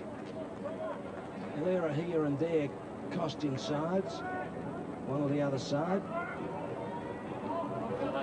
Merrington organising his players in the midfield there. It's been a bit like that all day, where Carlton get close and the Roos just find a goal when they have to. The Blues will keep on pressing. McLaren has it out right here for the Kangaroos. Wants to get back on the right. Uses his pace and then works the switch out towards Daniel Motlop. Go over the top to Sophie. Ignores him. Now he wants the pass, so he's given up. And Doring, who been one of the Blues' best players today. Orgendi pressing for AFL senior selection, you would think. I was just going to say, using that beautiful left foot. And what did he do with it, Rob? He just threw it up in the air like confetti at a wedding. Well, Motlop there on the screen is lucky that the ball did go over the line and out of bounds, because attempting to bring the ball back in, he did throw it, tapped it with the one arm, which you're not allowed to do. So that'll be a Kangaroos free kick, and not without a chance from 55 is Corey Jones, who is a beautiful probing left foot kick.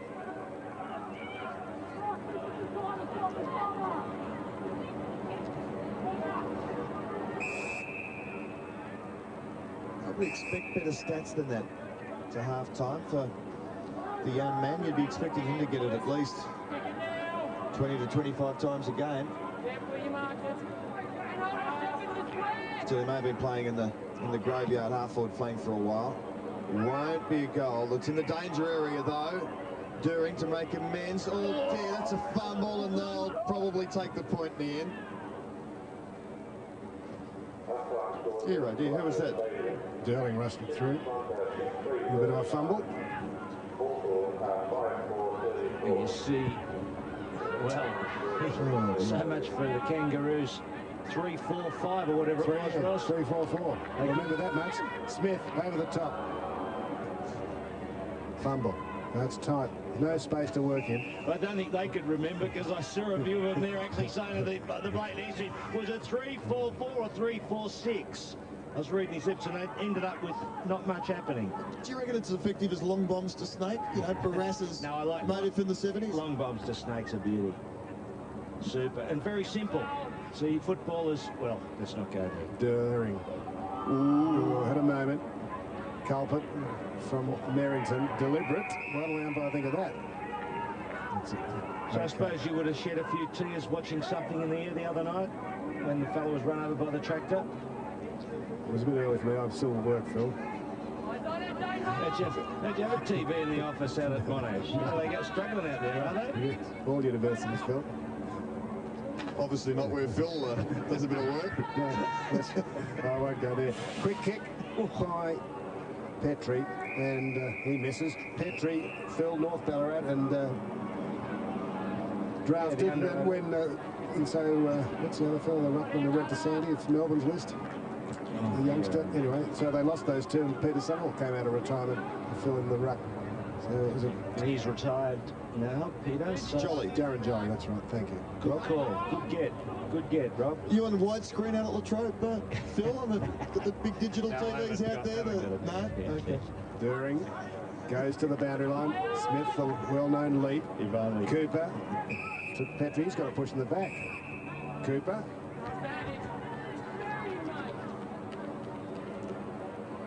Buried him. Come on, boys, shake it up. Let's put some oomph into this game. Strong lead by McLaren, but deep into the pocket, ignored. Cooper goes back to Lascott. Hunts it to the square. Where's there a mark? Almost by Jones. Kerry, like, he fell backwards, didn't he? Isn't it amazing? I was just going to say the same thing, and we were spontaneous response. Between the camera angle and the glint of light off the forehead, Phil. The big jump. Yeah, the big jump.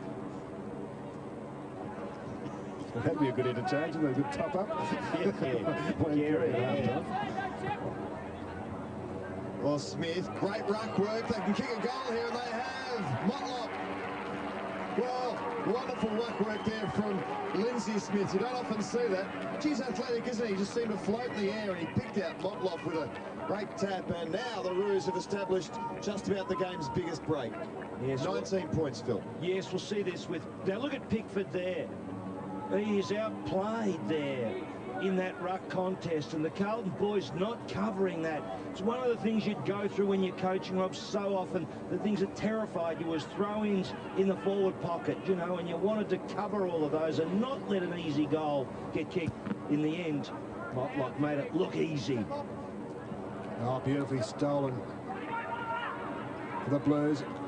Flips it away from Merrington, having us run up in attack. There's Pickford rucks. Good play, Merrington. Good skills to hook it back into the pocket.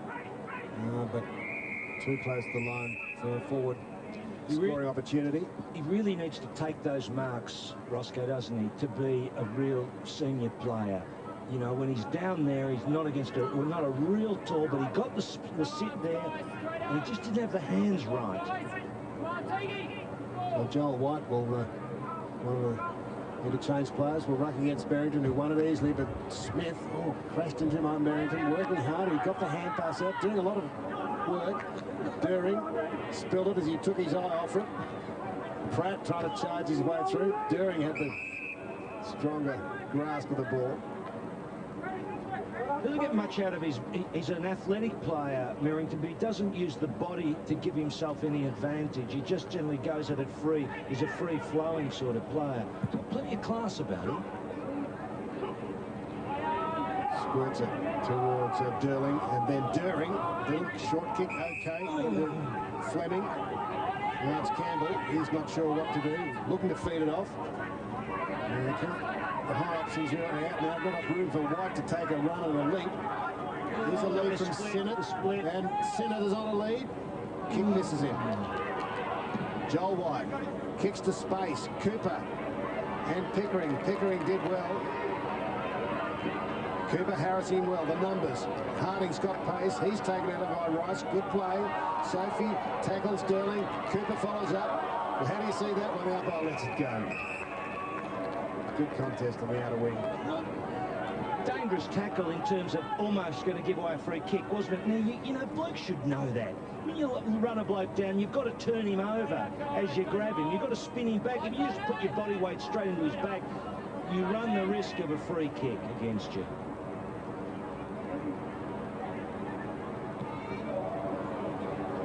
So Carlton trailing by 19 points now, and very tough for the Roos. Sorry, tough for the Blues from here as we approach 22 minutes into the third quarter. See how Pickford goes here in this ruck. Let's have a look at him. Trying to find the body. Okay, well, he was jumped over by two. Against Joel White. He's a big fellow, big Garth now. Smith just bends it back in towards full forward. Dangerous here for During. Good hand pass though. Important contest this one. 2-on-2 battle on the wing. Spawn loses it to Spall.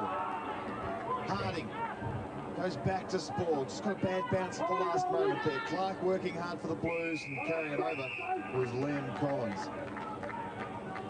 Sting's just gone out of it in this third quarter. It's a bit of a grinding match. Big packs of players surrounding the ball constantly. That fist is handy for McLaren, allows him some space, time to use his quickness. Good kick as he worked it towards Lee Harding. Open forward line for Harding. Instead, he just chips it over the top where he's got David Teague. And Teague now 2 kicks from home. They're all lining up for him. Decides to go towards full forward. Not going to take the mark off the ground. Improvisation out of bounds on the full from the hard-running Harding again.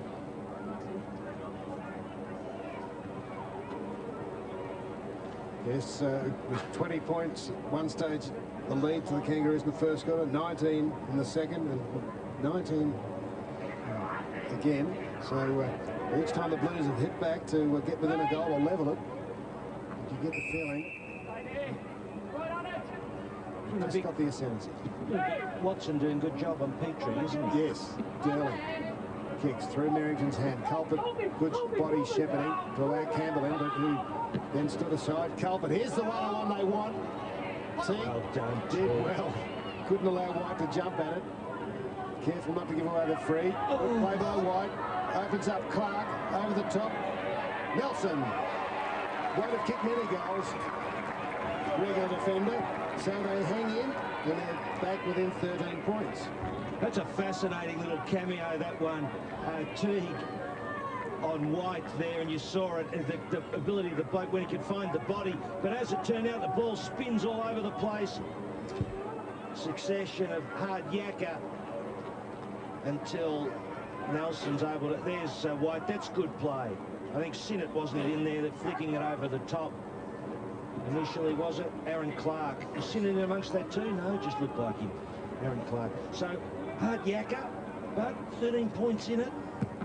Just keep hanging in there. Exactly, Phil. They will not go away, the Blues, and it wouldn't surprise if they got the next goal as well to get it back. They've just been a bit slack. They've given away some bad free kicks. Gee, Sophie's a little live play. That was good. Clean play to Corey Jones. Very short. During working hard to chop it off. Cranage back there for the Blues. 25 minutes gone. Now they might be able to set something up here. Doing inboard hand passes okay.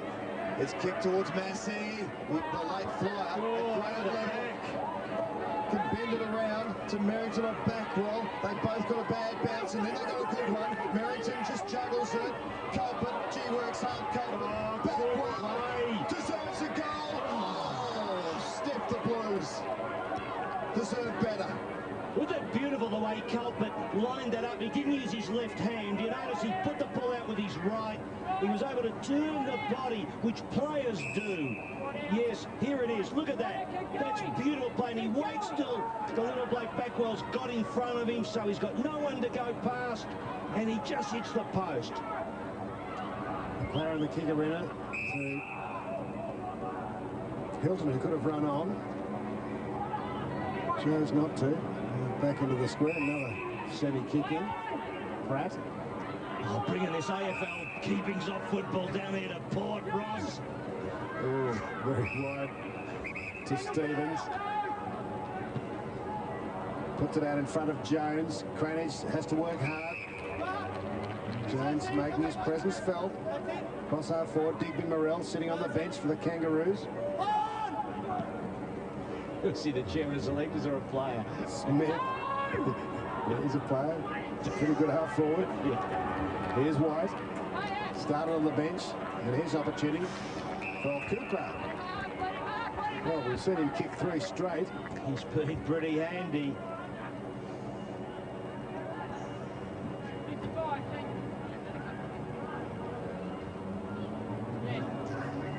So a couple of extra meals a day, and you never know, you might be an AFL footballer this late.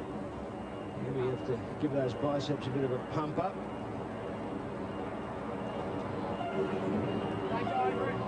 He's got a smile as he kicks the goal. King Valley attitude to life. Just line them up and put it through. Like that. 4 straight, Stuart Cooper. Steve, the laconic boy from the bush, Roscoe. It's all so easy. It is, and if you just, as we just checked the numbers, yeah, 13. This is his 14th game. Isn't that beautiful that in the record you just put King Valley? Like, you know, it's not like you don't put a town or anything. Well, the King Valley Footy Club, I suppose. What? Oh, is that what they mean? Yep. Yeah, I think so. I thought they were just saying the King Valley, you know, the King Valley, okay. as you know. Yeah. Well, everyone does talk about the King Valley. Like the northeast. Yeah, that sort of thing, yeah. It's rather nice. Well, there's 2 of them there, of course, on the list, but Melbourne's not playing. Well, it was an important goal for them again. They just, again, get that little breathing space, and then the Blues will predictably come back at him again. See, Sophie works hard. He might be another one. Gee, the Roos may have found a few from up the King Valley way, and so the experiment will have been successful if they do. What they went into the alignment for, and got to admire their foresight, I suppose. Is doing towards wing and half forward. The fumble from Clark just allowed Spall a chance. He doesn't make much of an effort to get rid of it. Umpire rules a stalemate and then a bounce. I think that's holding the ball. I don't think there's any real effort by Spall to knock that ball out. So it'll be Merrington versus White. Sophie, little hand pass. And they kept it in yet. This is Andrew Lowcock, number 57, a top-up player for the Roos. And you played footy with his father, I Ross? did, yes, at Monash University, Monash Blues, Monash Whites. He was obviously a lot older than you. Yes. So Lowcocking towards the 50. Watson. What was the old man like as a player? Jeff Lowcock, yeah, he was a patch of economic students and sort of a half key forward for the Blues. Jeffrey What Lowcock. year? What years? Oh, I don't want to get early 70s. Early 70s, yeah. That's when you played on that mud heap out there. Yeah, oh, it was beautiful, Phil. They drained it now. Like the Sheen Reserve, Coburg. It's terrible, wasn't it? The Sheen. Well, we were poor out in Coburg. Oh, It was yeah. also a housing commission. You don't think we could spend money on drainage, unlike you Silvertails out at Monash with plenty of federal funding. Do you march in the moratorium marches, Ross? No, I didn't actually march. No. I was in the front. He stood on the side. I was in the draft. The last draft. Coming off the bench. Yes. Close as I get to a player draft. Here's Daring. The Blues trying to get one back, trailing by 3 goals. Nelson, high ball, Spall coming. Massey second grab, no. And 18 points the margin. Yes, the siren goes again just to make sure. Is that 50-metre penalty?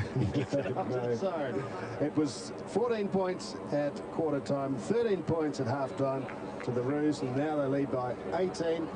And Phil, it looks like they've just got the ascendancy back. You never know. They haven't put them away, have they? No, that's exactly it, Ross. You know, the game hasn't reached great heights, has it? You know, it's been all right football. The Kangaroos looked a bit cleaner. They've had some good young players, Rob. You've made mention of those boys from the boy, in particular, our man Cooper from King Valley. He's been great with 3 tremendous goals. That last one right off the boundary line, easy, laconic as you liked. But I still think the Blues are in with a chance. What a beautiful setting it is down here at Tiak Oval. People here going out onto the ground. Rob, you can go and listen to the coaches and hear what they've got to say and find out about zone defences and all the mathematical equations associated with football. But look, it's been all right as a game. I still think she's going to be a tight one. I think Carlton will make a bit of a rush. Still a bit of a struggle for them inside 50. Nevertheless, the game's still up for grabs. Certainly up for grabs. 3 goals to Carlton, 4 to the Kangaroos. You always think maybe they'll just ping one and snuff it out, snuff Carlton's hopes. But we'll have a look at those goal kickers. And yes, pretty lean on the Carlton side. Cooper with 4 goals. Terrific. And Motlop as the other one. Well, he's been all right, but he probably could have done better. Anyway, I still reckon she'll be tight. Okay, 18 points, the Roos. It's a handy lead at 3/4 time. And Paul Hamilton, the former Essendon defender, is the coach of the Murray Kangaroos. Here he is. He wants to work hard. So you just got to continue it on. Keep working hard. Hardo, you've got to be on the move. Now, you guys started to work that out pretty well, okay, down in the back line. So, you know what they were trying to do? They were just trying to get in deep as possible. So you guys have just got to work it out. You guys are the leaders down there. Make sure that you keep trying to take the guys that are further back in that situation. So you did it pretty well. Make sure the communication continues on between you fellas. Okay, and you too, Daniel. All right, keep working and hard, but make sure you're accountable, make sure you're running off. Coops, just keep providing us with leads. Your second and third efforts have been tremendous, and that's what we need to happen again. Okay, Liam, giving us something. You're giving us something there. Job, let's be sure, and both women. So, Sandra as well. You guys make sure it's in a bounce. I just want you guys to be gifting that on the defensive side of them running in, okay? Because they've got to. Well, actually, Nelson hasn't done much. Done well along. But your blokes have been doing all right off it. So you just got to be switched on at that stage, okay? And keep working. You've done some good stuff. I'm not saying you haven't done good stuff, but you can just tighten up at the centre bounces. We're getting beaten out of the centre square. So Drew, we can go back in there now, okay? So if we can work it out, lead it. We shouldn't have a situation where we haven't got anyone in the middle as we did in that last contest. So we've got to have a bit of communication and talk there. This is the way we go. Colo, Spaulding, Teague, Motlop, Hilton, Pratt, now Cock, Lascock. So Clayton doing a good job. You've got to continue that on, Clayton. This is so important for us. You just have to keep working and pushing yourself. So, Hardo, Corey Jones, Lindsay, Coops, and Laney and Cade Stevens, which is Drew, McLaren and Smith. Now, Joey and Corey, I want you guys to do the same thing that you did at the start of the quarter and see if you can continue that on. Do it 4 times if necessary. Okay, so you guys know what you're doing there. Let's see if you can work it and work it well. Nice and tight. It's 30 minutes now, guys. Make sure this 30 minutes, you're hard, you're strong, you're tough. The ball's there, you put your hand up, you make sure it happens. We need that from every single person. We need 22 contributors, even you still. I know you haven't had a run yet, but when you come on, we need you. We need your run, we need your freshness. Every single person competing, working hard, and playing hard for each other. Let's get out, let's make it happen. So Paul Hamilton went up a gear there in his 3/4 time speech in the first semi-final. He was pretty unemotional early and then let it rip late, Phil. Well, you know, Rob, you get to 3/4 time, and as they say, it's only 30 minutes to go. 30 minutes of hard football, man for man, helping each other, loving each other. And we come home with the victory. And he got fired up. He did. Well, how about the prospect? Glad I started that. What do you think? Blues any chance? Well, they haven't been in front all day. No, they haven't. But I just keep thinking, you know, that they might find something. the Kangaroos are just a bit cleaner, I reckon. A bit cleaner, a bit smoother, and they've got some blokes who just seem to bob up. And of course, Cooper has found some ways to kick goals, which has made a bit of a difference. Just really interesting to see whether Rossline can just squeeze a little bit out of that Carlton side. Just see a bit of heavy traffic here. That was a free kick. I don't know about that free kick. And then there was a 50-metre penalty. Kangaroos, more kicks. Handball's pretty tight. So it's pretty good, pretty even there. So there you have it. And our man Ross, of course, has got the super coach, the coach of the mighty Kangaroos. And he's a former VFA coach too, Ross, you know.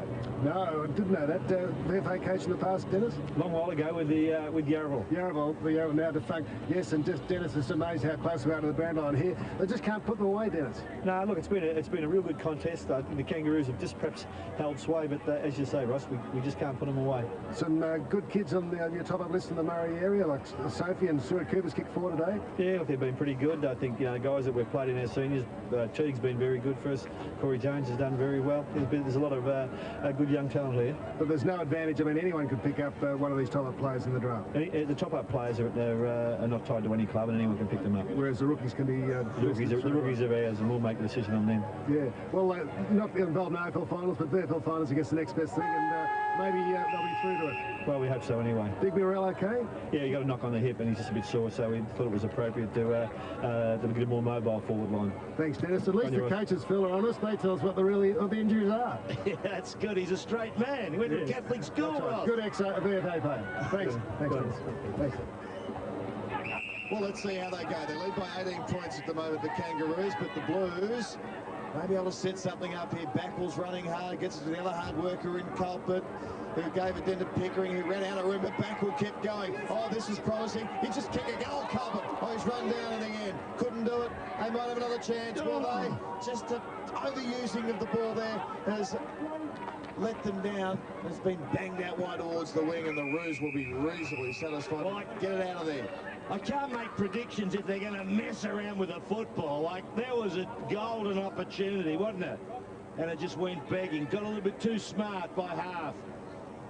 You only handle the ball so many times. Yes, your Blues wasted a chance there, Phil. 18 points, so big. Oh, that's a clever hand pass over the top now towards Dylan Smith. Smith in towards full forward. Roos Markle, free kick. It's big Adam Lang.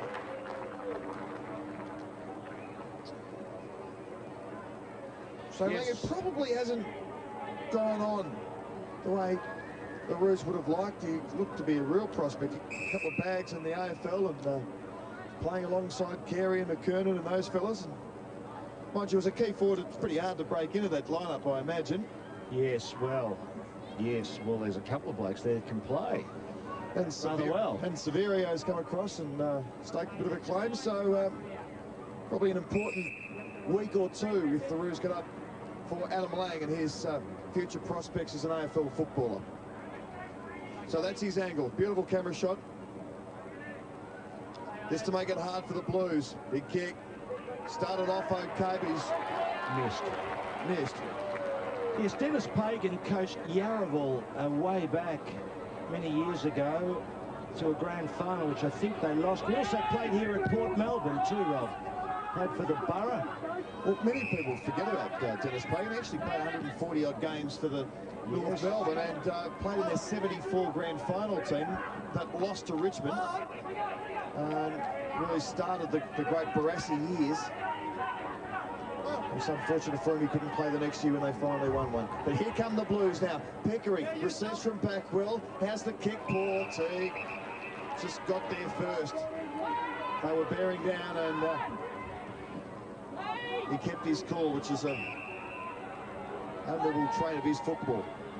McLaren now. Long roost up towards half forward. Kick downfield, is it? Go to Jones. Carlton yet to make any impression on this 19-point lead. Jones, good kick. Cooper could have been given a free kick. Lang's tackled. We'll have a bounce in the hot spot. The Roos pressing hard again. Evan Merrington there laying the tackle. He certainly has worked hard. He needs to. With lack of big, tall forward to the Blues side, and just Garth Pickford to support him in the ruck. Nicely finds Jordan During. Long kick, Teague. White was sitting back waiting for the lead, but didn't have the carry that Adam White thought. Teague now to Harris. And Pickford, I should say, away from Merrington. Carlton almost got a spot on it. Lascott could go. Does. That's going to make it hard. Well, they've just been cleaner, haven't they, with the football. And I thought Merrington working hard around there, those bounces and so forth, and then he just was probably tired and let Petrie get a bit of space in the middle there. Yes, well, it just, you know, you wonder whether it's a big ask for him. Like, I'm not being critical of him. No, I know, yeah. Ross. He comes in at Merrington.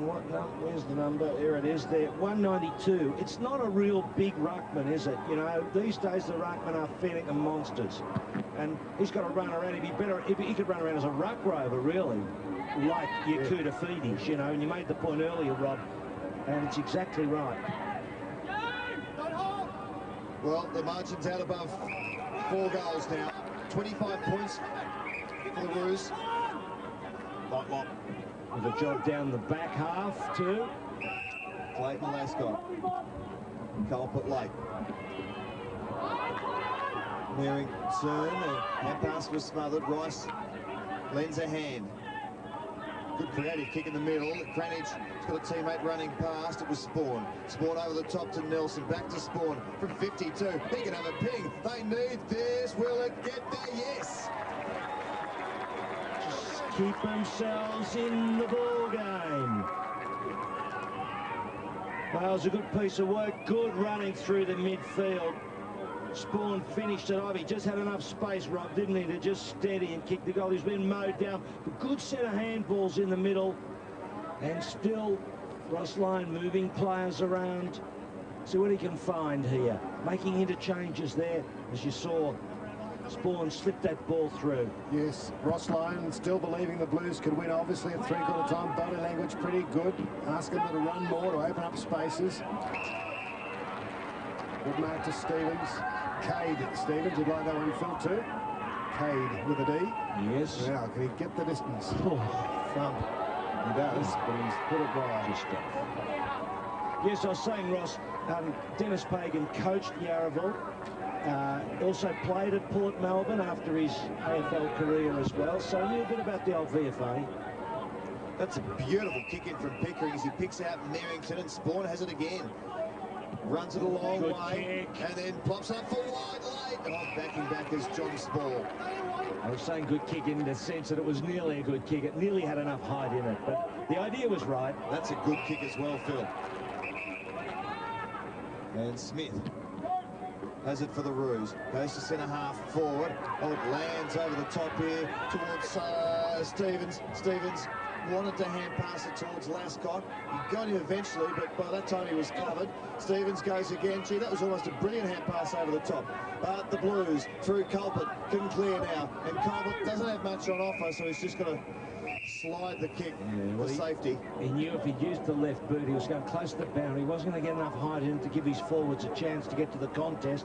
So he went deliberately out of bounds, which you're allowed to do, Ross. I wonder if he could have gone a bit longer. Yeah, but he was struggling. It was anyway. No one to kick to, really. Smith from behind, back well. Gives it to Fleming. They're off. There's still plenty of run in these Blues. Fleming wants to pass. He's a good user. Good kick. That's a free kick, surely, to Carlton. Not paid. Fleming kept on going. Caught high, Phil. Another set shot. He's put the scone in there, and there you go. That's a free kick. Simple as that. Well, if he kicks this, the game's on, no doubt about that. We'll be jumping out of our seats if he kicks this one, Rob, because we'll be down to the wire, possibly. Tim Fleming. Must kick it, though. It's a shocker. It's an absolute terrible kick. Can never make the distance. Short to McLaren.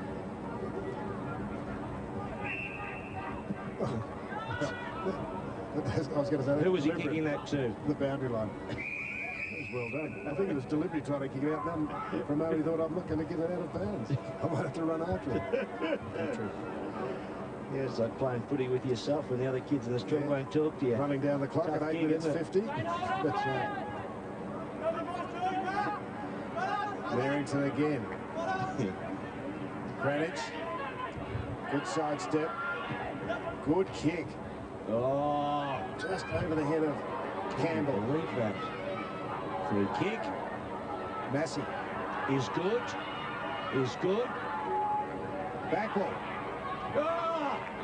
Good tackle. The Roos run down the defenders. Well, didn't go the distance, did it? Player should have known that. The mascot under pressure from Carlton. Petrie wants it short. It'll be 15 next year. Yes. Lindsay Smith. Strong hands over the back was Watson. Nice pick up Nelson. Put Derry under pressure. But worked well to knock it away for Stevens. But he's into his back advantage. Nelson wobbles it. Oh, look at Backwell. Wiggins finds Backwell. Now on the run. Brett Backwell. Oh. The poster and now badness. Well, you know, technically, it's a good kick. In the midfield. Oh, that was an absolute sear. How would that have gone? Oh, what a difference that would have made. Lob. Out. On the full. So the Blues are having a good patch here in general play, but they just can't hurt the Roos enough on the scoreboard.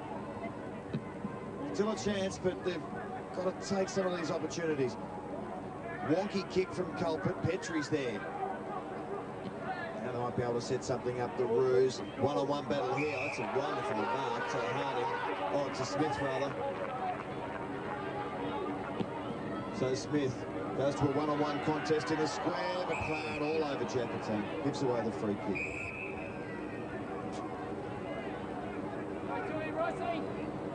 Just went too early and was in all sorts. Nelson's working his way into the game. Good aggressive kick, finds Wiggins. So the Blues looking a bit sharper. Spawn. Wiggins gets it back here now. Tied up against the boundary line, but they've still got the footy. Massey, that's a good mark. Good use of the body there. She leaned on the player. Pinkering's an option for Massey here. No, he decides to go short. Gee, that's a dreadful kick. Awful kick, really. Be fortunate to get out of this. Gee, they're working hard. They're making a really hard work of this, the Blues. And they'll probably lose it. Yes, they do. Motlop to Jones, and the Roos will now hurt them, you'd suspect. Spall with the little dummy. Goes short to McLaren. It's a very open forward line for the Roos. He's got to get it on, which he does. He bombs away. Bombs away. Great kick. Has he got it? Yes! Well, that hurts, doesn't it? It's a monster goal from McLaren. Great to see him enjoying it, and his teammates enjoying it so much. Oh, well, Rob, there is nothing like a big top, is there? Now, Roscoe, how many points? Yeah, 9. 9 points, that's right. No. Torpedo outside 50. Oh, I haven't given you my preferences yet, Phil.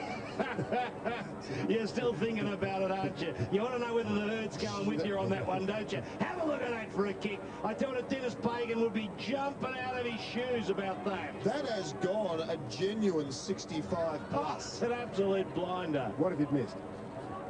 Too bad. And would Dennis Pagan be jumping how he would have for the other race?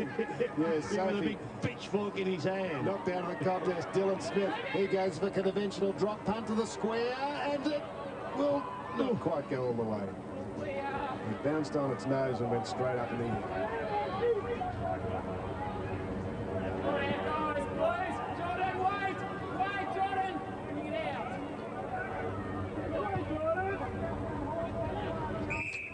So the viewers know we've got a bit of time after the game, so plenty of interviews. Ross is going to talk to just about everyone in the ground.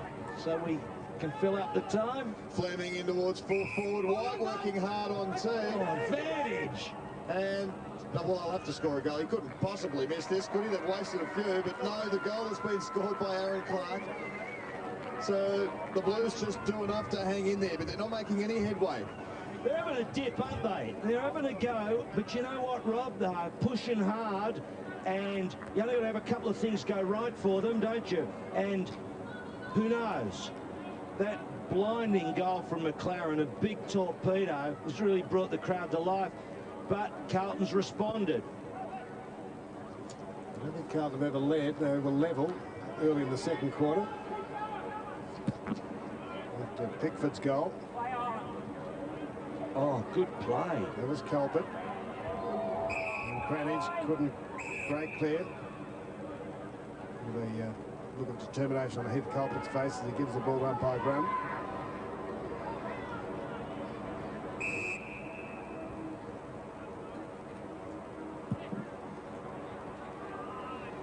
Petrie left high that time, but only as far as Jacatine. Bit of pace from Fleming. At the back, Mackle was sitting there. Massey was sitting waiting for it, didn't quite get there. Sophie switches play, tumble punts it to half back. 20 points. The winner of this game to meet Box Hill in the preliminary final. The other one will be between Springvale and Werribee, both here at Port Melbourne next week. So we're down to 5. In about 20 minutes, it'll be 4. Bruce looking really good here. Culpet now. Phil from 48 metres, just slits loose up the side. Outnumbered here as White's got it all to do there. Unless there's extra time. It'll be half an hour. Yeah. I was going to say, your mathematics is beautiful. Counting superbly. Unless you haven't gone for the date of births this week, Phil. You got to do the caning last week. I've been humiliated on that one. Yeah. Oh no, let's not revisit dwell on it too much. Oh no, I just had a bad day. I've got the confidence in your ability to do the arithmetic. It's I've gone and worked very hard on my sums all week too, and no one's asked me a question. That's a worry. You're all prepared. No one wants to talk to you about it. Yeah, at least you've done it, Phil. Petrie over the back, Wormwood down. Just the repercussions of having another crack at you is the problem. Culpet. Oh, throw. Gee, they're in it, but what do we got? What's the difference? Oh, it's a bit lean, and at 20 points. Lean as in time and the way the game's going. Lean as in opportunities, I suppose. Let him go! Come back one now! Marked by Andrew Lowcock.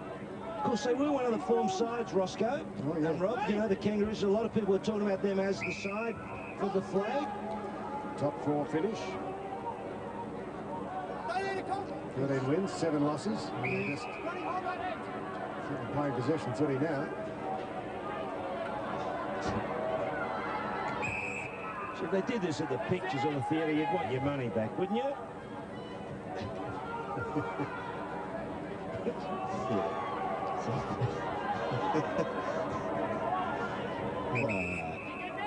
Might be the shorts before the main event. In the middle of Shakespeare, and they take a coffee break. Fisted away. Lowcock ran on strongly. Good tackle, Massey. Umpire quickly says, I'll bounce it.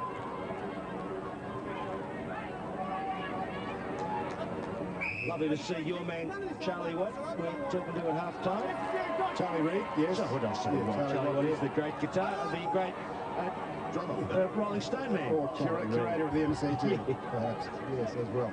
Speared out by Dylan Smith. Into some open space, but Rice was there in front of Harding. Did well to get the tackle on.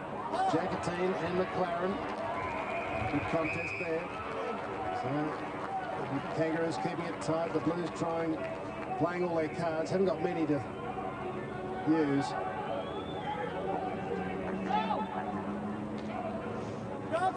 English look on McLaren's face. He's worked hard in midfield. And Merrington backball keeps it in cleverly, momentarily at least.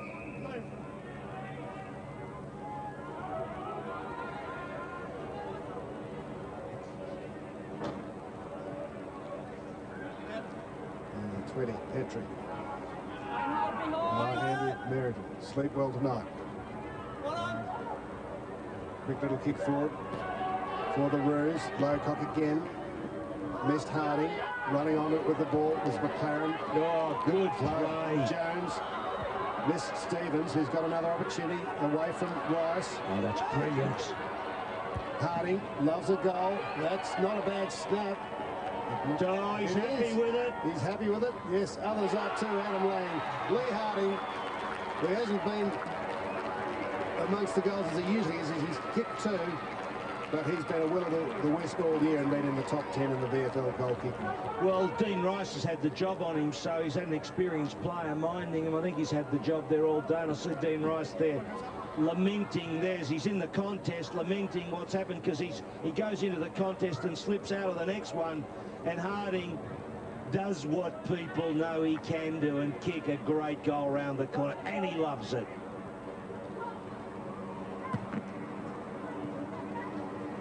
So the Roos getting closer now.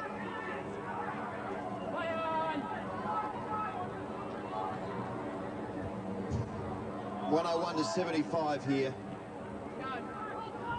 And just slowly but surely they're breaking away from the Gallant Blues, who won't stop trying. Doering's worked hard. Somehow it's fallen here to Chris Massey. It's starting to get very dark here at Port Melbourne. 20 minutes gone, 26 points the lead for the Roos. Although Wiggins wants to bend this back. Gee, they just haven't taken some of their opportunities. Misses to the left.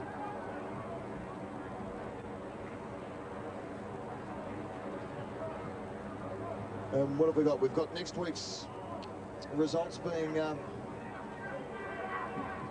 next week's schedule being worked out, Phil, so we'll find out about who will play where and when after the match with Ross Booth and Martin Stillman from the VFL. Who's on Saturday? What's on Sunday? Yep.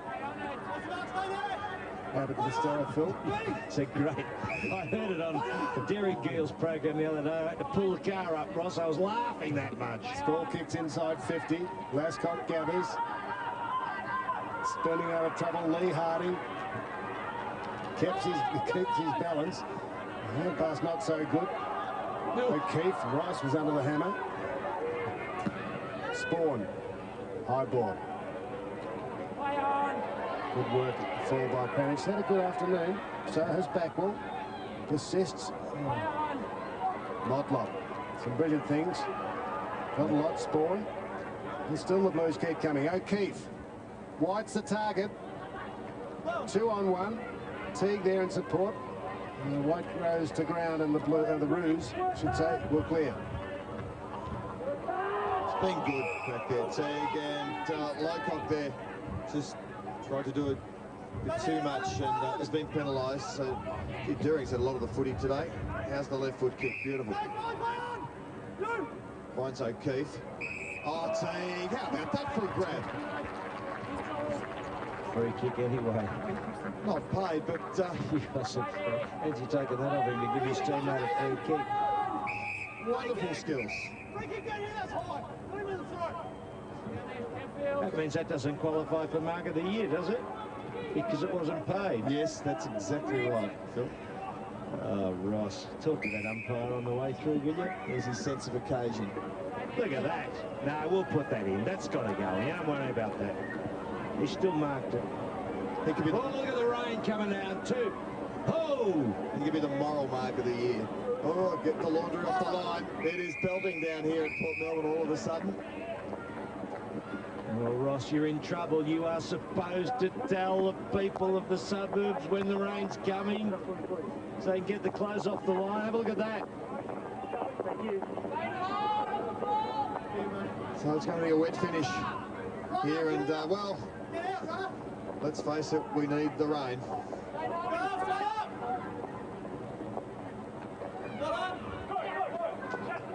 So it'll be a slippery old end. So what's been a good performance by the Murray Kangaroos. They live to fight on another day, and we'll take on Box Hill next week, and I would think they'd have a pretty good show, wouldn't they? Oh, there's no doubt they're right in the hunt. Everyone was writing them off. Their form collapsed and they got flogged by Coburg out there at City Oval in the last game. Yeah, a lot of, well, there were injuries to the Kangaroos lineup in the AFL. There was suspension from the AFL tribunal, suspension in-house for misdemeanors, so that would have affected their lineup. Got them all back, and they're only a game away from the final.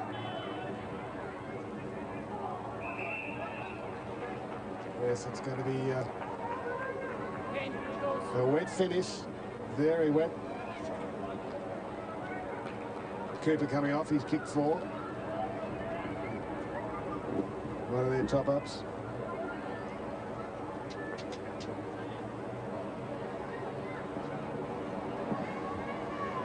Bit of lightning, I think, flashing over in the west. Cranich. Thought it was a camera. Long kick by Derling. You're used to the glare of the city lights, Phil. Yes, I'm not used to it. Here's Massey into the square. Good roving culprit, busy as ever. Oh, Rob Waters, he's missed. 1-1. Wouldn't have made any difference really with the 20 getting to 24 minutes, but he should have pinged it, and he's wondering whether he should have got a free kick as well. The crowds fled for the safety of the old Port grandstand, the Numgus stand. Players are protected these days. On the ground.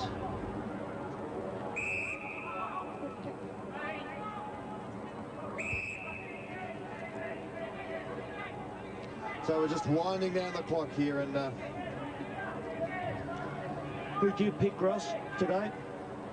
Who'd you tip? Carlton, as I recall. Yeah, I think I did too. I'll read my column tonight. I'm not listening to Jack Elliott again. I tell you what, he rings me up this morning earlier to tell me that there was Monty, and so I think, oh yeah, I'll tip him, you know. I was a ruse boy. That's it, Jack. I'm off your bandwagon. That's it. Finished. Yeah, well, that's the end of a great friendship. Lindsay Smith, can he have one big leap again? Spawn comes from the side. Dylan Smith. It'll be a kick to Lee Harding. So he's a player, you know, could bob up to, isn't he?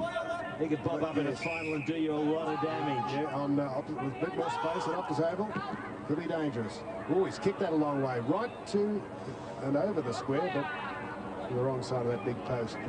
Lee Harding, 1 goal, 2 goals, 1. Yes, we're going to move to a pretty interesting last couple of weeks. Well, we've got the listed trophy, of course, coming up Monday week. Around the corner, and sitting underneath it, that man, Lee Harding. 15-metre penalty. That's a bit tough, isn't it? I didn't think there was much in that, honestly. Umpire Damien Sully. Well, let me have a look. He did actually run at him and knock him over, I think. 3 goals, Lee Harding. Yeah, maybe. We didn't see all the umpire saw. 2 in the last quarter to Lee Harding.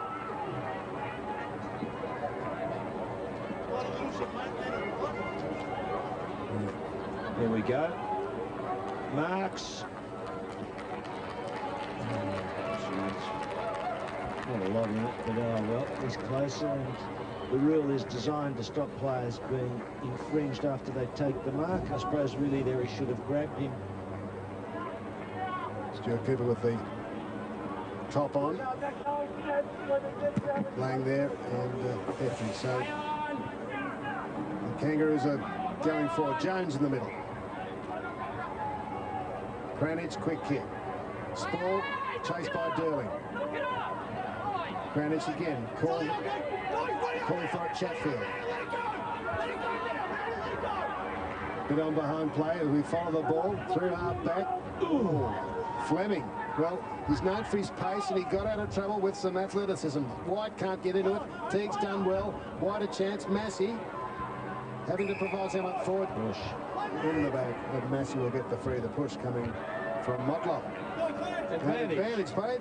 And who kicked the goal? Backwell. Backwell did. And Backwell gets his first after he missed one in this term and hit the post in the third. Yes, they're both pretty important shots too. They were with Carlton pushing. There hasn't been a great deal in the game. As we see, it'll end up around about the 4-goal mark. But the Kangaroos have been the better side. No question about that. Over the back, it's a push in the back. It's not. They all stop, of course, but Backwell takes the ball on. 16-12 to 12-11. Just a couple of minutes to go here. The rain still coming down, but quite as heavy as it was. It'll be a fine wind coming up to the Murray Kangaroos. And gee, I'll give Box Hill a bit to think about next week. Box Hill's lineup, of course, may depend on the result of the Hawthorn-Sydney game today, and even if the Hawks win, injuries and so forth. So, well, they won't have Holland, remember, who played well in that last game, kicked 4 goals, because he is not eligible for their VFL side. So Merrington has been a tireless performer, really, for Carlton today against the odds. Brady just had his moments. Ross Booth, being a mad doggy supporter, will be hoping that Werribee can. Oh no, sit right on the fence, Phil. Be unlike you to sit on the fence. To give you a sedative. Gee, he's going to be all right. I think Tim Fleming, they may have got one there. White, yes. Well, they've been wanting that all day, haven't they? White and Teague, one out on their way to the square. Yeah, ball went high, gave him a chance to just get him out of the way. And he did. So consolation goal there for Adam White. It's his third. Been a good duel. He's had 4 shots at it, kicked 3 goals, 1. Teague's been one of the Kangaroos' best players. So probably give the points to Teague, you would have thought, but White has been far from disgraced. Used the body well. That was good play in the middle from Fleming. He looks a likely prospect. He's okay. Olsavarian picked up.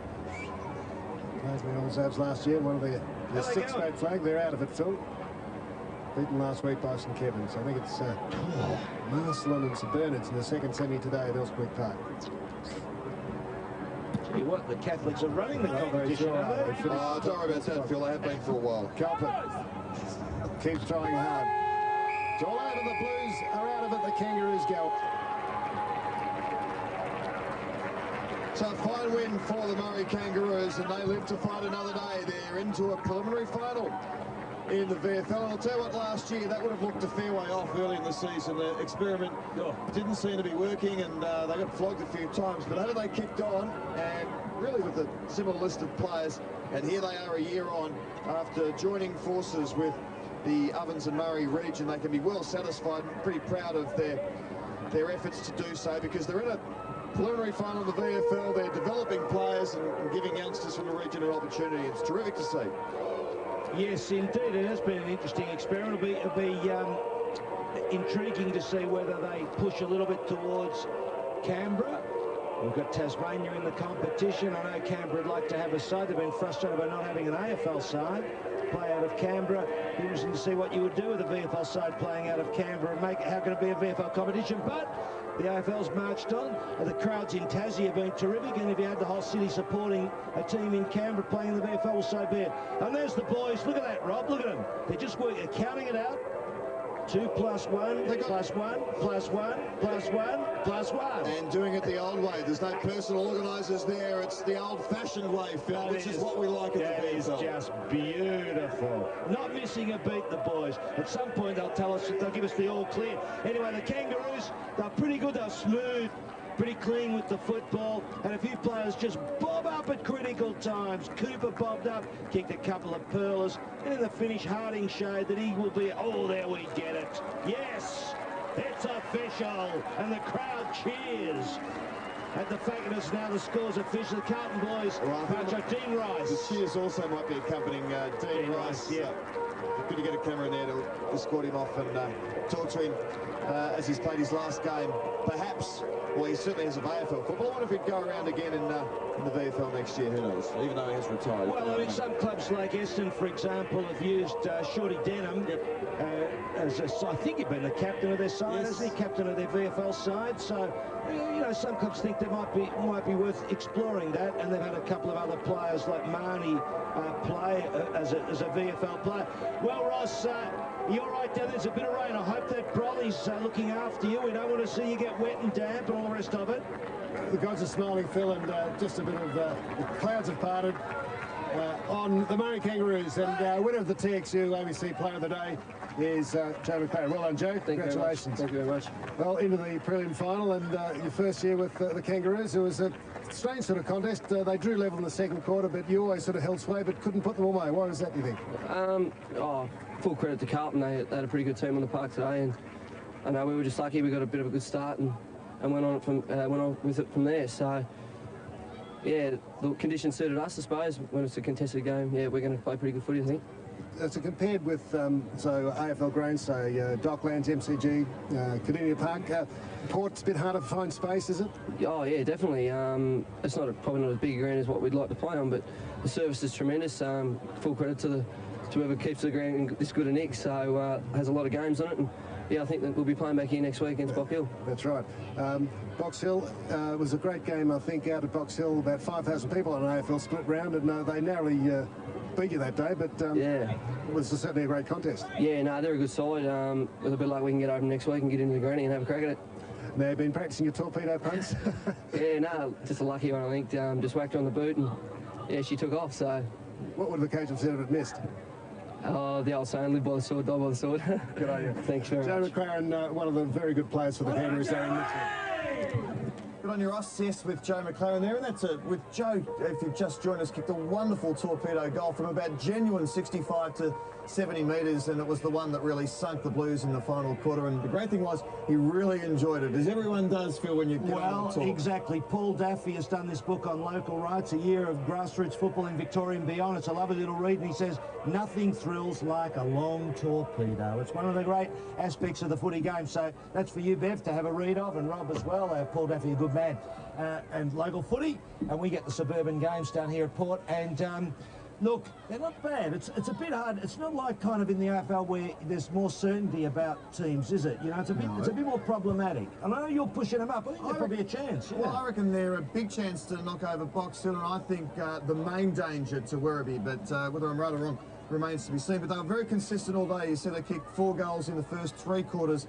Well, in all of them, to register 16 goals. And Carlton, of course, beaten by 19 points. Cooper was the main goal scorer. And here the boys belting out the old tune.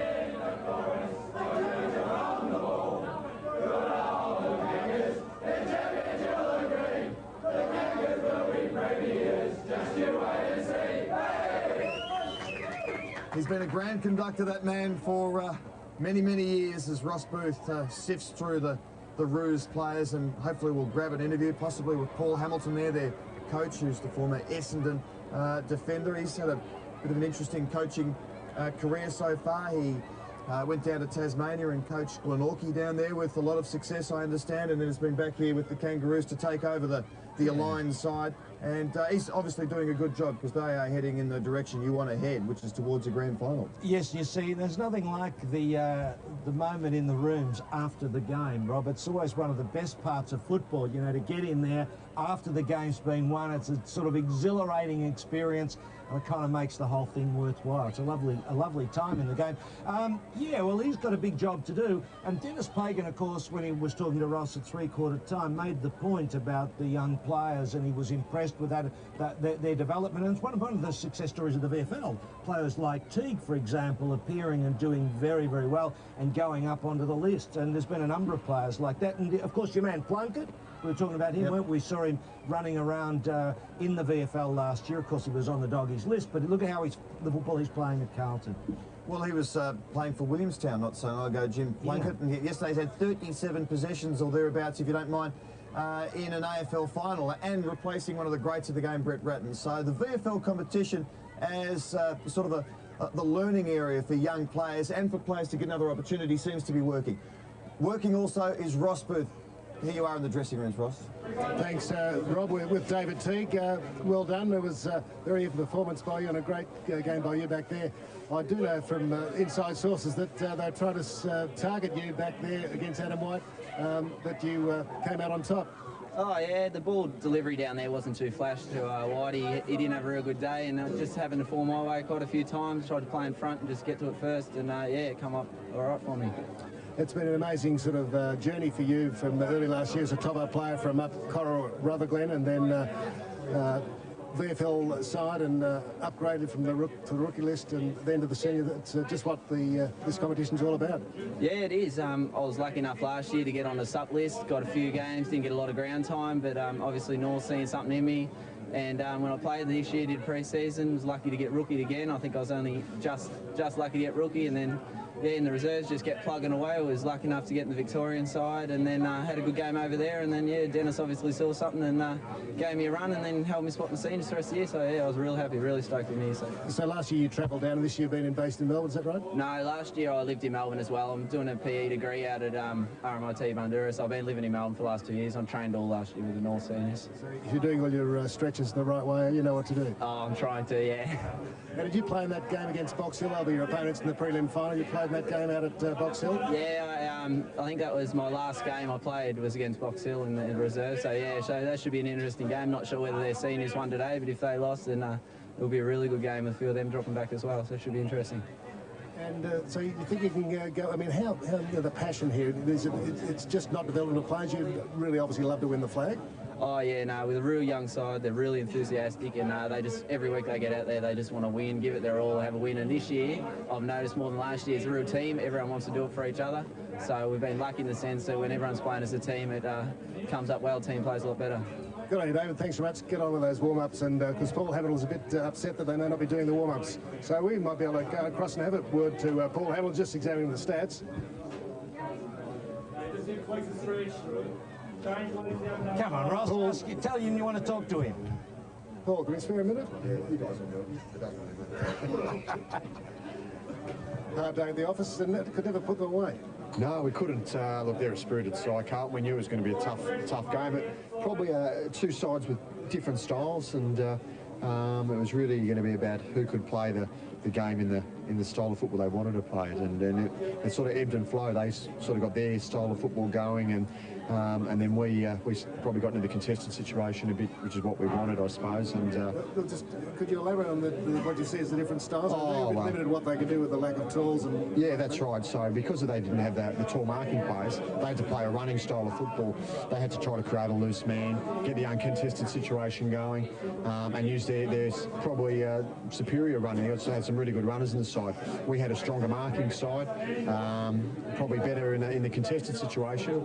We wanted to make sure it was a contest the whole time, and that varies from week to week, but particularly today I think we knew our strengths were going to be our key players, our key marking players. We knew their strengths were going to be their key running players, so we had to try to get the game played in our way. So look, to the guys' credit, they they really did well in that area, but Carlton, they're a good side, so you can never really put them away. So you weren't disappointed you didn't win by more in the end? I mean, you would have liked to. It seemed like the players just weren't able to put them away. I don't know whether they were just relaxing or whether it was just hard to play. Oh, yeah, I don't think it was just relaxing. I think there was a lot going on in the coaching boxes, and so there was millions of changes being made by both sides, and and sometimes they were getting a little advantage there, and then we get an advantage here. So look, if we had won by 1 point, I would have been happy, Ross. I'm not really concerned about percentage at this time of year. And so Box Hill, you just played them once presumably, and narrowly lost out there. But on that day, you showed that you've got the ability to match them and beat them. Look, they're a very good side, and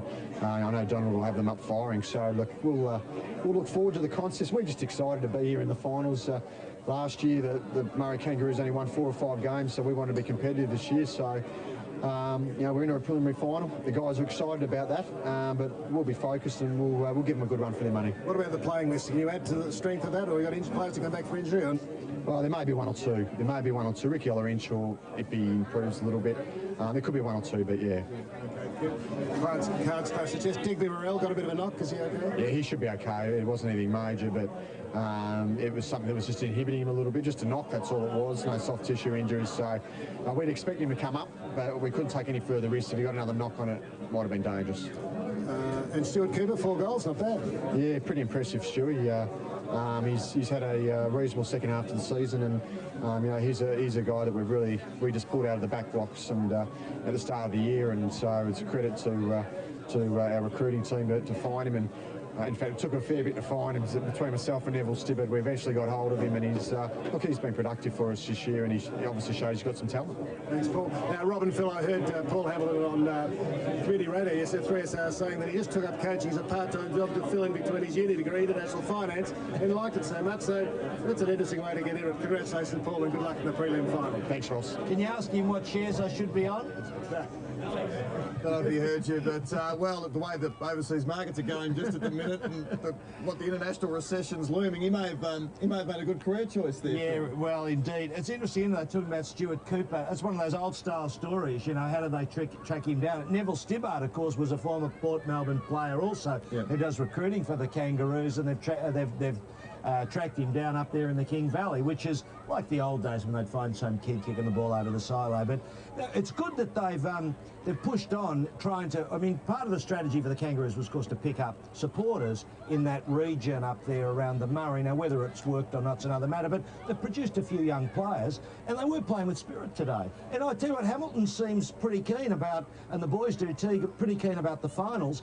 You know, maybe they were one of the form sides early on, so that could be a bit of a sleeper. Well, if Cooper gets drafted from the King Valley, they've had to really search hard to find him and then convince him to come down and play. It's a wonderful story, and look, he could develop because he's got a very wiry body, so he will develop in that area. He looks to enjoy his footy. But Teague is a terrific story, David Teague, because this time last year he was just on their sup list. So I would think he would be the first player to be just put on as a top-up. Well, basically players out there to fill up the numbers, and they hope they'll go all right. He's progressed right through the ranks from rookie onto an AFL list, and now he's a good player. Well, and also today you didn't see him at his best, and he was playing out of position. He was playing virtually as a full-back on White, where he's got to try to nullify him. In the state game in South Australia, where he played really off a flank, where he played some beautiful football. He's a really attacking player as well. He's got a lot of class about him. So today was a more doer kind of game, but yeah, he's a class player. Okay, we're down to 2 more games and then the grand final. Next week we've got 2 preliminary finals, and Ross Booth, the hard-working Ross Booth, because we've had a lot of time this afternoon, which we've enjoyed, has, I think, got Martin Stillman, the VFL General Manager. No, I think we can't find Martin, but do you have all those details in the prelim finals, Rob? But we've got Rick Ollerenshaw, who Paul Hamilton was saying was a possibility. What's the injury trouble to you, Rick? Oh, I've just got a crook back and a bit of sciatic nerve problem at the moment, but I've had an epidural, an injection a couple of weeks ago, and I'm hoping that they give me another chance, and hopefully next week I can come up and play. So that's sort of a Dean Wallace type injury, is it? Back hamstring related? Yeah, a bit of that, and yeah, I'm hoping that I can take part next week and play a role somewhere. Because you're going to retire after this year? Yeah, this is it. I'm just trying to squeeze as many games as I can out. I'm not going to play on again, but it'd be great to go out with the premiership. So I'm training with the boys and doing everything I can, and hopefully next week I can play a part. So it means a lot, obviously. Oh, it means a lot. Yeah, premiership's hard to come by, and I think this side can go all the way. I think they're a great bunch of kids, and I'm going to increase the average age of the side, but hopefully I can get them something out in the field. So you're up there helping move the magnetic strips on the board, right? Oh, just a bit of development. I'm really excited for these young kids, and I know reserves finals are tough, and if they can play in a premiership, then it's a really good stepping stone for next year. Good luck, Rick, for that back. It must be very painful, Phil and Rob, having a back injury, but let's hope you can make it. Rick Ollerenshaw.